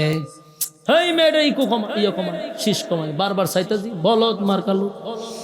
আল্লাহ রাব্বুল আলামিন বলেন, ঈমান যদি না থাকে, ঈমান যদি না থাকে তাহলে 4 পয়সার কোনো দাম আছে? হ্যাঁ, কথা কন। আলোচনার মাঝখান দিয়ে বামারটা ডুবেছে, ইশারা দিতেছে, এরপরে বুঝেন, শীষ দিতেছে বারবার। ইল্লাল্লাযীনা আমানু, এক নাম্বার হলো ঈমান, এক নাম্বার হলো ঈমান। বলুন আমাদের ঈমান কি বিক্রি করবেন? হ্যাঁ, কথা কন, ঈমান বিক্রি করবে? 5 টাকার সার কাছে, নেতার কাছে, দলের কাছে, সাবধান। টাকা চাইলে টাকা পাইবেন, ধন চাইলে ধন পাইবেন, কিন্তু ঈমান যদি যায় আর ঈমান পাবেন না। গুনাহ করছেন, গভীর রাত্রে 2টা হাত তুললা চোখের পানি ছাড়লে মাফ করে দিবে। আল্লাহ কয়, কেউ যদি গুনাহ করে, অন্যায় করে, অপরাধ করে, আর গভীর রাত্রে যদি আমার কাছে 2টা হাত তুললা চোখের পানি ছেড়ে দেয়, ওয়াদা দিলাম রে আমি তোর গুনাহ মাফ করে দিব। কিন্তু ঈমান যদি ছেড়ে দেস, জান্নাতের ঘ্রাণ পাবি না, কারো সুপারিশও পাবি না। সাবধান, ঈমান ছাড়া যাবে না, ঈমান ছাড়া যাবে না। সাহাবীরা ঈমান দিয়া আমরারে শিখায়া গেছে। ইমান তারা দিছে, উম্মতি মুহাম্মদীকে ইমান শিখায়া গেছে। ইমানদার ইমান আনো, ইমান ছাড়া বিকল্প রাস্তা নাই। সেই পয়গম্বর যেই মাত্র খানায় কাবার সামনে বসা, সাহাবীরা আয়েশা কয়, হুজুর ইমান আনার কারণে আপনার সাহাবীদের বুকের উপরে পাথর, ইমান আনার কারণে আপনার সাহাবীদের জিহ্বার মধ্যে পেড়াক, ইমান আনার কারণে সাহাবীদেরকে জ্বলন্ত কয়লার মধ্যে শোয়া রাখছে। পয়গম্বর এই মুহূর্তে আসার সময় দেখছি আপনার সাহাবীদেরকে মারধর করতেছে। আল্লাহর নবীর চোখ দিয়া মুক্তার দানার মতো পানিগুলো পড়তেছিল রে। এক তো নবীর বিবি চলে গেছে, নবীর চাচাও চলে গেছে, নবীর কলিজার টুকরা 4টা ছেলেও চলে গেছে। অন্যদিকে নবী রক্তাক্ত হইয়া পুরা শরীরটার মধ্যে জখমে আঘাতে ভরপুর। এমন অবস্থা আল্লাহর পয়গম্বর শরীরটার মধ্যে শুধু আঘাতের চিহ্ন, আঘাতের চিহ্ন। একদিকে কর্মীদেরকে মারতেছে, কর্মীদের উপরে আঘাত করতেছে, সমস্ত ব্যথাগুলি লইয়া নবী যখন চোখের পানি ছাড়তেছে। এর মধ্যে আরো ভয়ানক এক ঘটনা, এটা হলো একদল সাহাবী আয়েশা কয়, হুজুর আপনারা পঞ্চাছি, আপনারা পঞ্চাছি, আবুল আহাবের বউ, আবুল আহাবের বউ, আপন চাচি আবুল আহাবের বউ। সে মানুষের কাছে গিয়া নবীর বিরুদ্ধে অপপ্রচার শুরু করছে। তোমরা জানো নি আমার বাতিজা মুহাম্মদের বংশ বেশি দিন থাকবে না। আপনারা কি খারাপ লাগতেছে? সাইরা দিতা এই যে উডাউডি শুরু করছে, এরারে কেটা কইছে ওয়াজ হয়তো উঠবেন তো আমি সাইরা দেই, অসুবিধা কি? আমি বুঝতেছি আপনারা বিরক্ত লাগতেছে। হ্যাঁ, উডাউডিটা কেন করবেন? এখন যদি কেউ উড়ে আমি কমু কে যায়, সবাই কবেন মুনাফিক যায়, কারণ ওয়াদা করছে না। তো ওয়াদা বরখালাপ করলে কি? তাই আমি তো স্লোগান দিবেন, ফিসেদা জোরে জোরে স্লোগান দিবেন, মুনাফিক যায়, মুনাফিক যায়। একবারে ইজ্জত সব যাইব, কিন্তু ইজ্জত বাঁচাইবার লেগে কিন্তু বইয়া তখন লাগবে। কথা জাগা মতে ধরছি আপনারা যাইতেন গা, মুনাফিকের স্লোগান শুরু হইব, মান সম্মান বাঁচাইবার লেগে বইয়া থাকেন না। খারাপ লাগতেছে কইন, আপনারও খারাপ লাগলে কিন্তু আমার ডাবল সুবিধা, এটা জানেননি? আমিও ছেড়ে দিব, অসুবিধা কি? সাউন্ডটা আগের মতোই দেন, বাড়ান, কিন্তু শীষ যেন না যায়, শীষ যেন না দেয়, একটু বাড়ান, সাউন্ডটা ভালো। বলুন ইমান ছাড়া যাব? ইমান ছাড়া যাবে না। সাহাবীরা ইমানের জন্য জীবন দিছে, ইমান ছাড়ছে। দেখেন এত কষ্ট লইয়া নবী বইরিছে কোথায়? খানায় কাবার সামনে। একের পর এক খালি ভয়াবহ রিপোর্ট আসতেছে নবীর কাছে। এখন যে ঘটনাটা হইল, আবু লাহাবের বউ নবীর বিরুদ্ধে গিয়া কয় যে মুহাম্মদের বংশ বেশি দিন টিকতো না। কেড়ে জানো? তার ছেলেগুলা সব মারা গেছে, ছেলে মারা গেছে, এলে বংশ টিকতো না, তার নাম নেওয়ার মতো কেউ থাকতো না। নবীর একটা অপবাদ দিছে আবেতার। এই আবেতার শব্দের অর্থ হইল আটকুরা, লেসকাটা, নির্বংশা। নাউজুবিল্লাহ। যুবক মায়না, দিলের কান লাগায়া কথাগুলি শুনেন, দিলের কান লাগান। আপনার আর মনোযোগ কিন্তু এখানে নাই। আগে মনোযোগ দেন, হেদায়েতের উদ্দেশ্যে যদি মাহফিলে আসেন তাহলে মনোযোগ দেন। যার মনোযোগ নাই সে হেদায়েতের উদ্দেশ্যে মাহফিলে আসে নাই, লক্ষণ খারাপ। মনোযোগ দিয়া শুনেন, নবীর হৃদয় বিদারক ঘটনা শুইনা যার দিল নরম হয় না, বুঝতে হবে তার কলিজায় আল্লাহ মোহর মাইরা দিছে। কলিজার মধ্যে মোহর না মারলে নবীর এমন হৃদয় বিদারক ঘটনা শুনে কেন তোমার দিল নরম হয় না?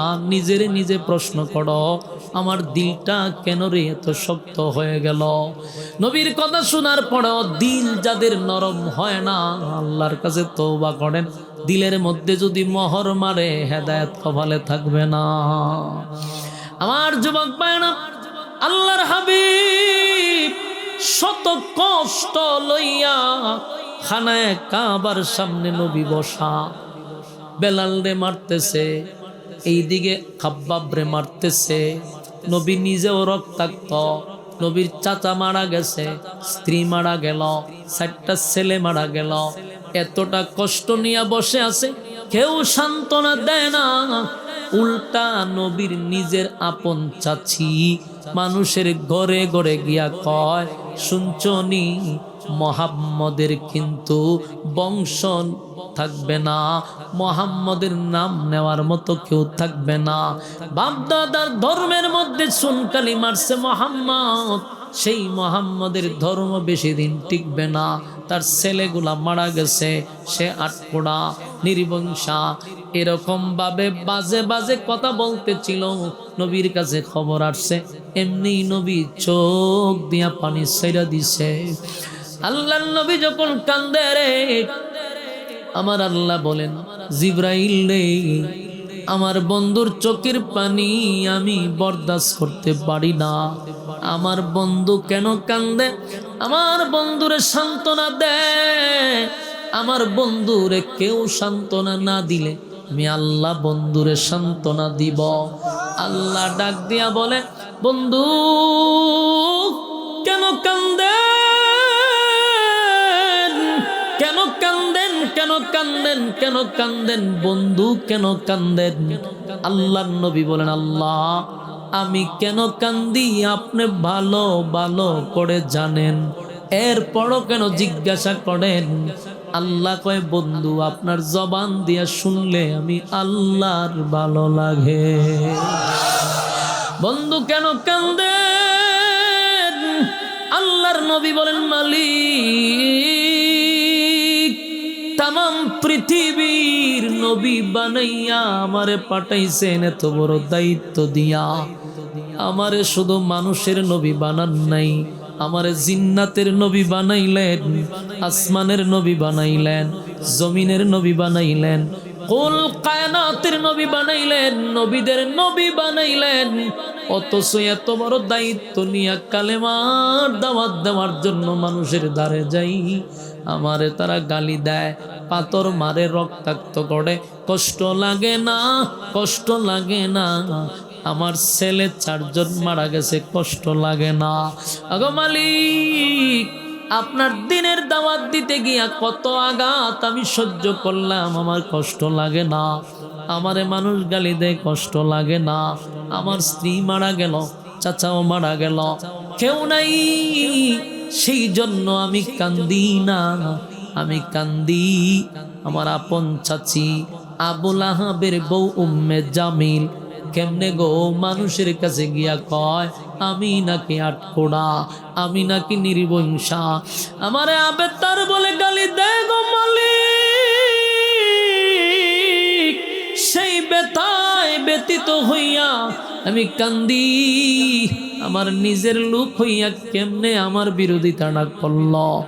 অন্য মানুষ আমারে গালি দিলে কষ্ট লাগে না, আমার চাচি জানে আমি এতিম, আমার কেউ নাই, আমার চাচি সান্ত্বনা দেওয়ার কথা, উল্টা চাচি মানুষের কাছে গিয়া আমারে গালাগাল করে, মানুষকে আমার প্রতি কেফায়া দেয়। সেই বেতায় ব্যতীত হইয়া আমি কান্দি, কারণ ছেলেগুলা তুমি দিলা মালিক, তোমার দেওয়া মাল তুমি নিয়ে গেছ, আমার কোনো কষ্ট নাই, কিন্তু আমারে মানুষ আটকুরা বলে এটা আমার কষ্ট লাগে। আল্লাহ তখন বন্ধুরে সান্ত্বনা দেওয়ার জন্য, বন্ধুরে সান্ত্বনা দেওয়ার জন্য আল্লাহ এই ঘটনারে কেন্দ্র করে তখন আল্লাহ সূরা কাউসার নাজিল করে। আমি আপনাদেরকে শুরুতেই বলছিলাম এই সূরাটা নাজিল করছেন নবীরে সান্ত্বনা দেওয়ার জন্য, ইয়াদ আছে? আল্লাহ সূরা কাউসার নাজিল করছে আমার নবীরে সান্ত্বনা দেওয়ার জন্য। আল্লাহ তখন বলেন এই সূরা নাজিল করে জানায়া দেয়, ইন্না আ'তাইনাকাল কাউসার। এই সূরা নাজিল করে আল্লাহ বলেন ইন্না আ'তাইনাকাল কাউসার ফাসাল্লি লিরাব্বিকা ওয়ানহার ইন্না শানিআকা হুয়াল আবতার। আল্লাহ বলেন বন্ধু আদম নবী 350 বছর কান্দ গো, আমার জন্য 350 বছর কাঁদছে, আমি কিন্তু কাউসার দেই নাই। পয়গম্বর নূহ আলাইহিস সালাতু ওয়াস সালাম 950 বছর কাঁদছে, একদিন 2 দিন না। তাম পৃথিবীর চোখের পানি যদি এক জায়গায় জমা করা হয়, নূহ পয়গম্বরের চোখের পানি সমান হবে না। এত কান্না নূহ পয়গম্বর কাঁদছে। আল্লাহ বলেন আমি নূহ পয়গম্বরকে আমি কাউসার দেই নাই। মুসা কালিমুল্লাহ আমার সঙ্গে কথা বলতো, সম্পর্ক ভালো, কিন্তু কাউসার দেই নাই। আল্লাহ বলেন ইব্রাহিম খলিলুল্লাহ উপাধি দিলাম, বন্ধু বানাইলাম, বন্ধু আমার জন্য অনেক পরীক্ষায় উত্তীর্ণ হয়েছে খলিলুল্লাহ, কিন্তু কাউসার দেই নাই। অসংখ্য নবীরা আমার জন্য কাঁদছে, আমি কাউসার দেই নাই। আইয়ুব নবী 18 বছর অসুস্থ হইয়া শরীর গলে গেল, এরপরও আমি কিন্তু কাউসার দেই নাই। বন্ধু আপনার 4টা ছেলে আমি নিছি, বিনিময়ে আপনাকে কাউসার দিছি। আপনাকে আমি কাউসার দিলাম, বিনিময়ে কাউসার দিলাম। বন্ধু এই কাউসার সাধারণ কোনো গিফট না, সাধারণ কোনো গিফট আপনারে দেই নাই। এই কাউসারের বড় দাম।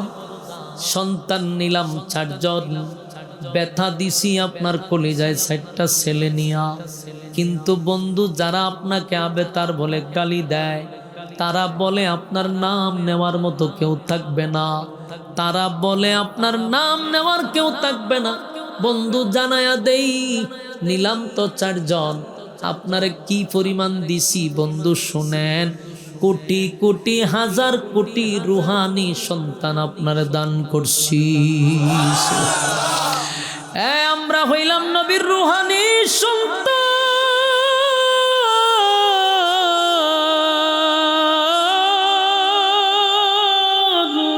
আমরা হইলাম নবীর রুহানি সন্তান। নবীর নামের ইজ্জতের যদি কোনো ক্ষতি হয়, রুহানি সন্তানরা জীবন দিতে প্রস্তুত। আমরা নবীর ইজ্জত রক্ষার্থে নবীর জন্য জীবন দিব। বাংলার জমিনে নয়, বিশ্বের যে কোনো প্রান্তে নবীর বিরুদ্ধে কেউ কথা বললে গোটা পৃথিবীর থেকে নবীর রুহানি সন্তানরা আন্দোলন চালাবে। আর যদি বাংলাদেশে 16 বছরের মতো যদি কেউ আমার নবীর বিরুদ্ধে কেউ লেখালেখি করে, প্রশাসন গণার টাইম নাই, নিজেরাই আমরা বিচার করব, তার জিব্বা কুত্তার নাস্তা বানায়া দিব। আমরা হলাম নবীর রুহানি সন্তান, তাই নবীর ইজ্জত রক্ষার্থে আমরাই আগে দাঁড়াবো, হদা হয় না। কারা কারা দাঁড়াইবেন, 8টা তুল্লা দেখায়া দেন, 8টা তুল্লা দেখায়া দেন। লিল্লাহে তাকবীর, লিল্লাহে তাকবীর। আমরা নবীর জন্য জীবন দিতে রাজি আছি না নাই? কথা হয় না? আল্লাহ বলেন বন্ধু আমি আপনাকে জানায়া দেই, আপনাকে জানায়া দেই, আপনারে এত রুহানি সন্তান দিছি, কিয়ামত পর্যন্ত এই জমিনে আমার নাম থাকবে যতদিন, আপনি নবীর নাম থাকবে ততদিন। যুবক ভাইরা, আল্লাহর নাম থাকবে যতদিন, নবীর নামও থাকবে ততদিন ততদিন। এই বেঈমানরা বলছিল নবীর নাম নেওয়ার কেউ থাকবে না। আল্লাহ কয় আপনার রুহানি সন্তানরা আছে, মিনিটে নয় সেকেন্ডে সেকেন্ডে আপনার নাম গোটা পৃথিবীতে নেওয়া হয়। বাস্তব না বাস্তব? আমার নবীর নাম নেওয়া হয়। আল্লাহ বলেন ইন্না আ'তাইনাকাল কাউসার, আপনাকে নিশ্চয় আমি কাউসার দান করছি, যেই কাউসার সাধারণ নয়। এই কাউসারের এত দাম, এত দাম, এত দাম, এত দাম, এত দাম, কাউসারের এত দাম। এই কাউসারের পানিটা দুধের চেয়েও সাদা, মধুর চেয়েও মিঠা, মেশকে আম্বরের চেয়েও বেশি ঘ্রাণ। এই পানি যদি কেউ একবার পান করে 50,000 বছরের ভিতরে পানির পিপাসা লাগবে না। এটা এত বড় নিয়ামত দিলাম আপনারে, দিয়া দিছি বন্ধু, দিয়া দিছি। এরপর আল্লাহ বলেন ফাসাল্লি লিরাব্বিকা ওয়ানহার। আল্লাহ বলেন আপনি শুধু আপনার রবের জন্য সালাত আদায় করবেন আর কুরবানি দিবেন। তাহলে এখানে সালাতের কথা কেন বলল? আল্লাহ বলেন বন্ধু, একটা বেনামাজিকেও আমি হাউজে কাউসারের পানি পান করাবো না। আশেকে রাসূল দিলের কান লাগায়া শুনেন, প্যান্ডেলের ভিতরে এমন রোগে আক্রান্ত আছে না নাই? কথা হয় না দি? অসংখ্য রুগী আছে, বেনামাজি রুগী। রুগীদেরকে বলি, সারা রাত মাহফিল শুনলে, সারা বছর মাহফিল শুনলে যতটুকু হবে, এক ওয়াক্ত নামাজ যদি কেউ বাদ দিয়া দেয়, কিয়ামত পর্যন্ত ওয়াজ শুননাও এক রাকাতের সবের সমতুল্য হবে না। আমার যুবক ভাইরা, শেষ কথা, আপনারা ধৈর্য নিয়ে অনেকক্ষণ সময় ঠান্ডার মধ্যে বসে আছেন, নরমাল বিছানাতে বসে আছেন, আরামের ঘুমটা হারাম করছেন। যদিও প্রস্রাবে ধরে উঠতে চান কিন্তু উঠতে পারতেছেন না। লম্বা সময় করব না, আগেই বলছি 2 ঘন্টার ওয়াজ 1 ঘন্টায় করব, কিন্তু ঘন্টা ভাইরিয়া গেছে। এরপরও আপনারা বৈশা আছেন। শেষ কথাটা হলো, আল্লাহ কিন্তু ওয়াদা দিছে কোনো বেনামাজিকে পানি পান করাবে না। আপনি কি সিদ্ধান্ত নিবেন? নামাজ কি ছাড়বেন না ধরবেন? কথা কয় না। আল্লাহ বলেন ফাসাল্লি লিরাব্বিকা ওয়ানহার। আল্লাহ বলেন বেনামাজিকে আমি পানি দিব না। আপনার রবের জন্য সালাত আদায় করেন আর আপনি কুরবানি দেন। এরপর আল্লাহ বলেন শানিআকা হুয়াল আবতার। ওই যে তারা নবীর আবেতার বইলা গালি দিছিল, কেউ প্রতিবাদ করে নাই, আমার মালিক নিজে প্রতিবাদ করছে। আল্লাহ বলেন বন্ধু, কেউ প্রতিবাদ করে নাই, আমি আল্লাহ প্রতিবাদ করলাম। নিশ্চয়ই তারা আবেতার, তারা নির্বংশা, তারা লেজ কাটা, তারা আটকোড়া। সুবহানাল্লাহ। আপনি লেজ কাটা নয়, আমি আপনাকে ছেলেও দিছি, মেয়েও দিছি। যারা আপনাকে আটকোড়া বলছে, এদের নাম নিশানা পৃথিবীতে থাকবে না, এদের বংশ থাকবে না, এদের নাম নেওয়ার কেউ থাকবে না। বলুন, পৃথিবীতে কারো নাম কি আবু জাহেল আছে? পৃথিবীতে আবু লাহাব আছে? পৃথিবীতে উতবা, উতাইবা, মুগীরা, সায়েবা কারো নাম নাই, কারো নাম নাই। এত ঘৃণার পাত্র হইছে তারা, ওই বেঈমানদের নাম কেউ রাখতে চায় না। অথচ পৃথিবীতে সবচেয়ে বেশি জনপ্রিয় নাম হলো মুহাম্মদ। সুবহানাল্লাহ। আমার নবীর নাম পৃথিবীতে সবাই রাখে, মুহাম্মদ নাম নিজের সন্তানের নাম রাখে সবাই। এইভাবে নবীর নামটা তো পছন্দ করছে। আল্লাহ কয় কিয়ামত পর্যন্ত আপনার ইজ্জত আমি বাড়াইতে থাকবো, বাড়াইতে থাকবো। বন্ধু মনে কষ্ট নিয়েন না। 4 জন ছেলে নিছি, হাজার হাজার রুহানি সন্তান দিছি। বন্ধু, যারা আপনাকে আবেতার বলছে, আমি আল্লাহ তাদেরকে আবেতার বলছি। এই হলো সূরা কাউসার নাজিল হওয়ার মূল গঠন। কথা কি বুঝতেছেন? আমার ভাইয়েরা, আপনারা যদি নবী প্রেমিক হন, আল্লাহ প্রেমিক হন, এতক্ষণ সময় বসছেন, আর 5 মিনিট বসা যেত না? ওই দেখেন, ওই 5 মিনিট বইব কেমনে দেখেন না, কেমনে আডে। হ্যাঁ, লড়াচড়া করুন কেরে, বইন বইন বইন বলুন। আর কয়েকদিন ইনশাআল্লাহ আপনারা নবীর আশেক, নবীর ভালোবাসা নিয়ে বসছেন। আমি আপনাদের মাঝখানে কয়েকজনকে একটু পরীক্ষা করব, আপনারা কি পরীক্ষায় উত্তীর্ণ হইবার চেষ্টা করবেন ইনশাআল্লাহ। এই যে ও মুরব্বী হাত তুলছে, উনি আছে পরীক্ষাদার, বাকিরা রাজি না। লক্ষণ তো আপনারা খারাপ, হাত তুলতে খুব কষ্ট হয়। ঘটনা কি? তো ওনার হাত তোলার তো লক্ষণ ভালো না। হাত তুলেন, সবাই রাজি? আতলামান একটা পরীক্ষা করব। এই প্যান্ডেলের এতগুলা মানুষ থেকে আমি 30 জন বাছাই করব। কয়জন? 30 জন যারা ফার্স্ট হইব আল্লাহ সবাই নিয়ে এই 30 জনের লাগে ইচ্ছা মতো দোয়া করব। রাজি আছেননি? তাইলে আছেন। প্রথম 30 নাম্বার তো বলছি, 1 নাম্বারে একটা ভাই নগদ 500 টাকা কে দিবেন? হাত তুলেন। এই যে আমার ভাই একটু দাঁড়ান দাঁড়ান দাঁড়ান দাঁড়ান আপনি দাঁড়ান। দিবেন না? দিতেই বহন নগদ। এই নগদ বাকি না। মাশাআল্লাহ। ভাইয়ের নাম কি? হ্যাঁ, তারিকুল ইসলাম ভাই। সর্বপ্রথম 500 টাকা নগদ। আল্লাহ তারিক ভাইয়ের ব্যবসা বাণিজ্য কামাই রোজগারে বরকত দাও, আমিন। এরপরে 2 নাম্বার তারিক ভাইয়ের মতো আরেকজন দাঁড়ান। ইয়া আল্লাহ, ইয়া আল্লাহ, 500 টাকা নগদ দিতে পারতেছে না, মাত্র 1 তারিক ভাই ভাইলাম। ঘটনা কি তাও? সব দিয়ে আসে কে রাসূল? আচ্ছা, হ্যাঁ, মাশাআল্লাহ। চাচার নাম? 6 নম্বর 6 নম্বর 6 নম্বর। জলদি, 500 টাকা তো বেশি না। দাঁড়ায়া যান। কেত্তিক খরচা লই হইলো দেন। মোহাম্মদ কিতাব আলী ভাই, আল্লাহ তাআলা কিতাব আলীর ভাই হায়াতে আমলে বরকত দিত, ব্যবসায় বরকত দিত, বাচ্চা কাচ্চা যে আছে আল্লাহ দিনদার বানাই দিত, আমিন কই। 6 নম্বর গেছে? 6 নম্বর গেছে। 7 নম্বর একজন দাঁড়ান। ও 7 নম্বর ডাক্তার দেলোয়ার। মাশাআল্লাহ। 7 নম্বর ডাক্তার সাহেবের হায়াতে আমলে বরকত দান করুক, আমিন।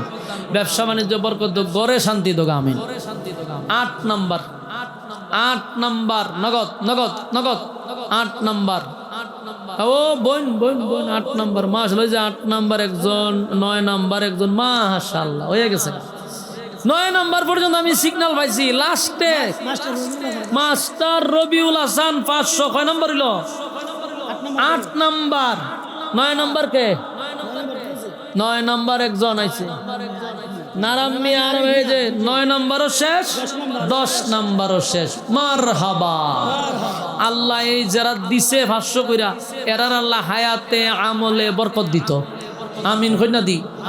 এরার ব্যবসায় বরকত দিত, এরার বাচ্চা থাকলে দিনদার বানাই দিত, দুনিয়া এবং আখেরাতে সম্মান দিত, আমিন। আচ্ছা, ওই আরেকজন আইতেছে 500। 11 নম্বর 11 নম্বর। এখন উনেন, আপনারা যায়েন না, যারা কাছে 500 নোট নাই, আপনারা কি সামিল হওয়ার দরকার না? কথা কই না দি। আপনারা শহীদ ভাই 500 আল্লাহ কবুল করুক। রাসূলকে আল্লাহ 40 বছর বয়সে নবুয়ত দিছে। এই 40-এর অনেক দাম আছে। 40 জন ভাই দাঁড়াইবেন 100 কইরা নগদ নগদ 100 কইরা 40 জন। স্পেশাল দোয়া তাড়াতাড়ি 100 কইরা দুরুদার একটা দাঁড়াইবেন। এখন টাকা কম দইরান। মাশাআল্লাহ, দইরান। আমার দাঁড়ায়েন। এরা টাকা দিলেন। মাশাআল্লাহ। 40 জন ভাই 100-র উপরে না? মাশাআল্লাহ। এই যে এক ভাই দিছে, চাচার হায়াতে আল্লাহ বরকত দিত। ওই যে আমার আরেক ভাই, উনিও দিতেছে। মাশাআল্লাহ। 100 কইরা সবাই আগাইতেছে। প্রত্যেকের ব্যবসায় যেন আল্লাহ বরকত দেয়, প্রত্যেকের বাচ্চা কাচ্চাগুলো যেন আল্লাহ দিনদার বানায়া দেয়, নেককার বানায়া দেয়। সকলে বলে আমিন। আপনারা হুজুর রতকান সময় বয়ে রাখছেন, তা আমারে কইতেন না তাড়াতাড়ি? আহা, এটা তো জুলুম হয়ে গেছে। হুজুর এই বয়সে বসে রয়েছে এতকান সময়। এই দেন জলদি জলদি ভাই লইতেছে। মাশাআল্লাহ। আপনারা ইসলাম প্রিয় মানুষ, আল্লাহ তাআলা আপনার বরকত দোক, দোয়া করি। ময়মনসিংহের মানুষ সরল মানুষ, ফেসও নাই আপনার ভিতরে, ফেস টেস নাই। আর হুজুরের কাছে দোয়া লইয়া যান ভাই, দোয়া লইয়া যান। আমি অনেকক্ষণ হুজুরে বসাইয়া কথাগুলো বলছি। অসুস্থ মানুষ, মুরব্বী, বয়স 100-র উপরে, এত হায়াত আমরা জীবনে পাইতাম না।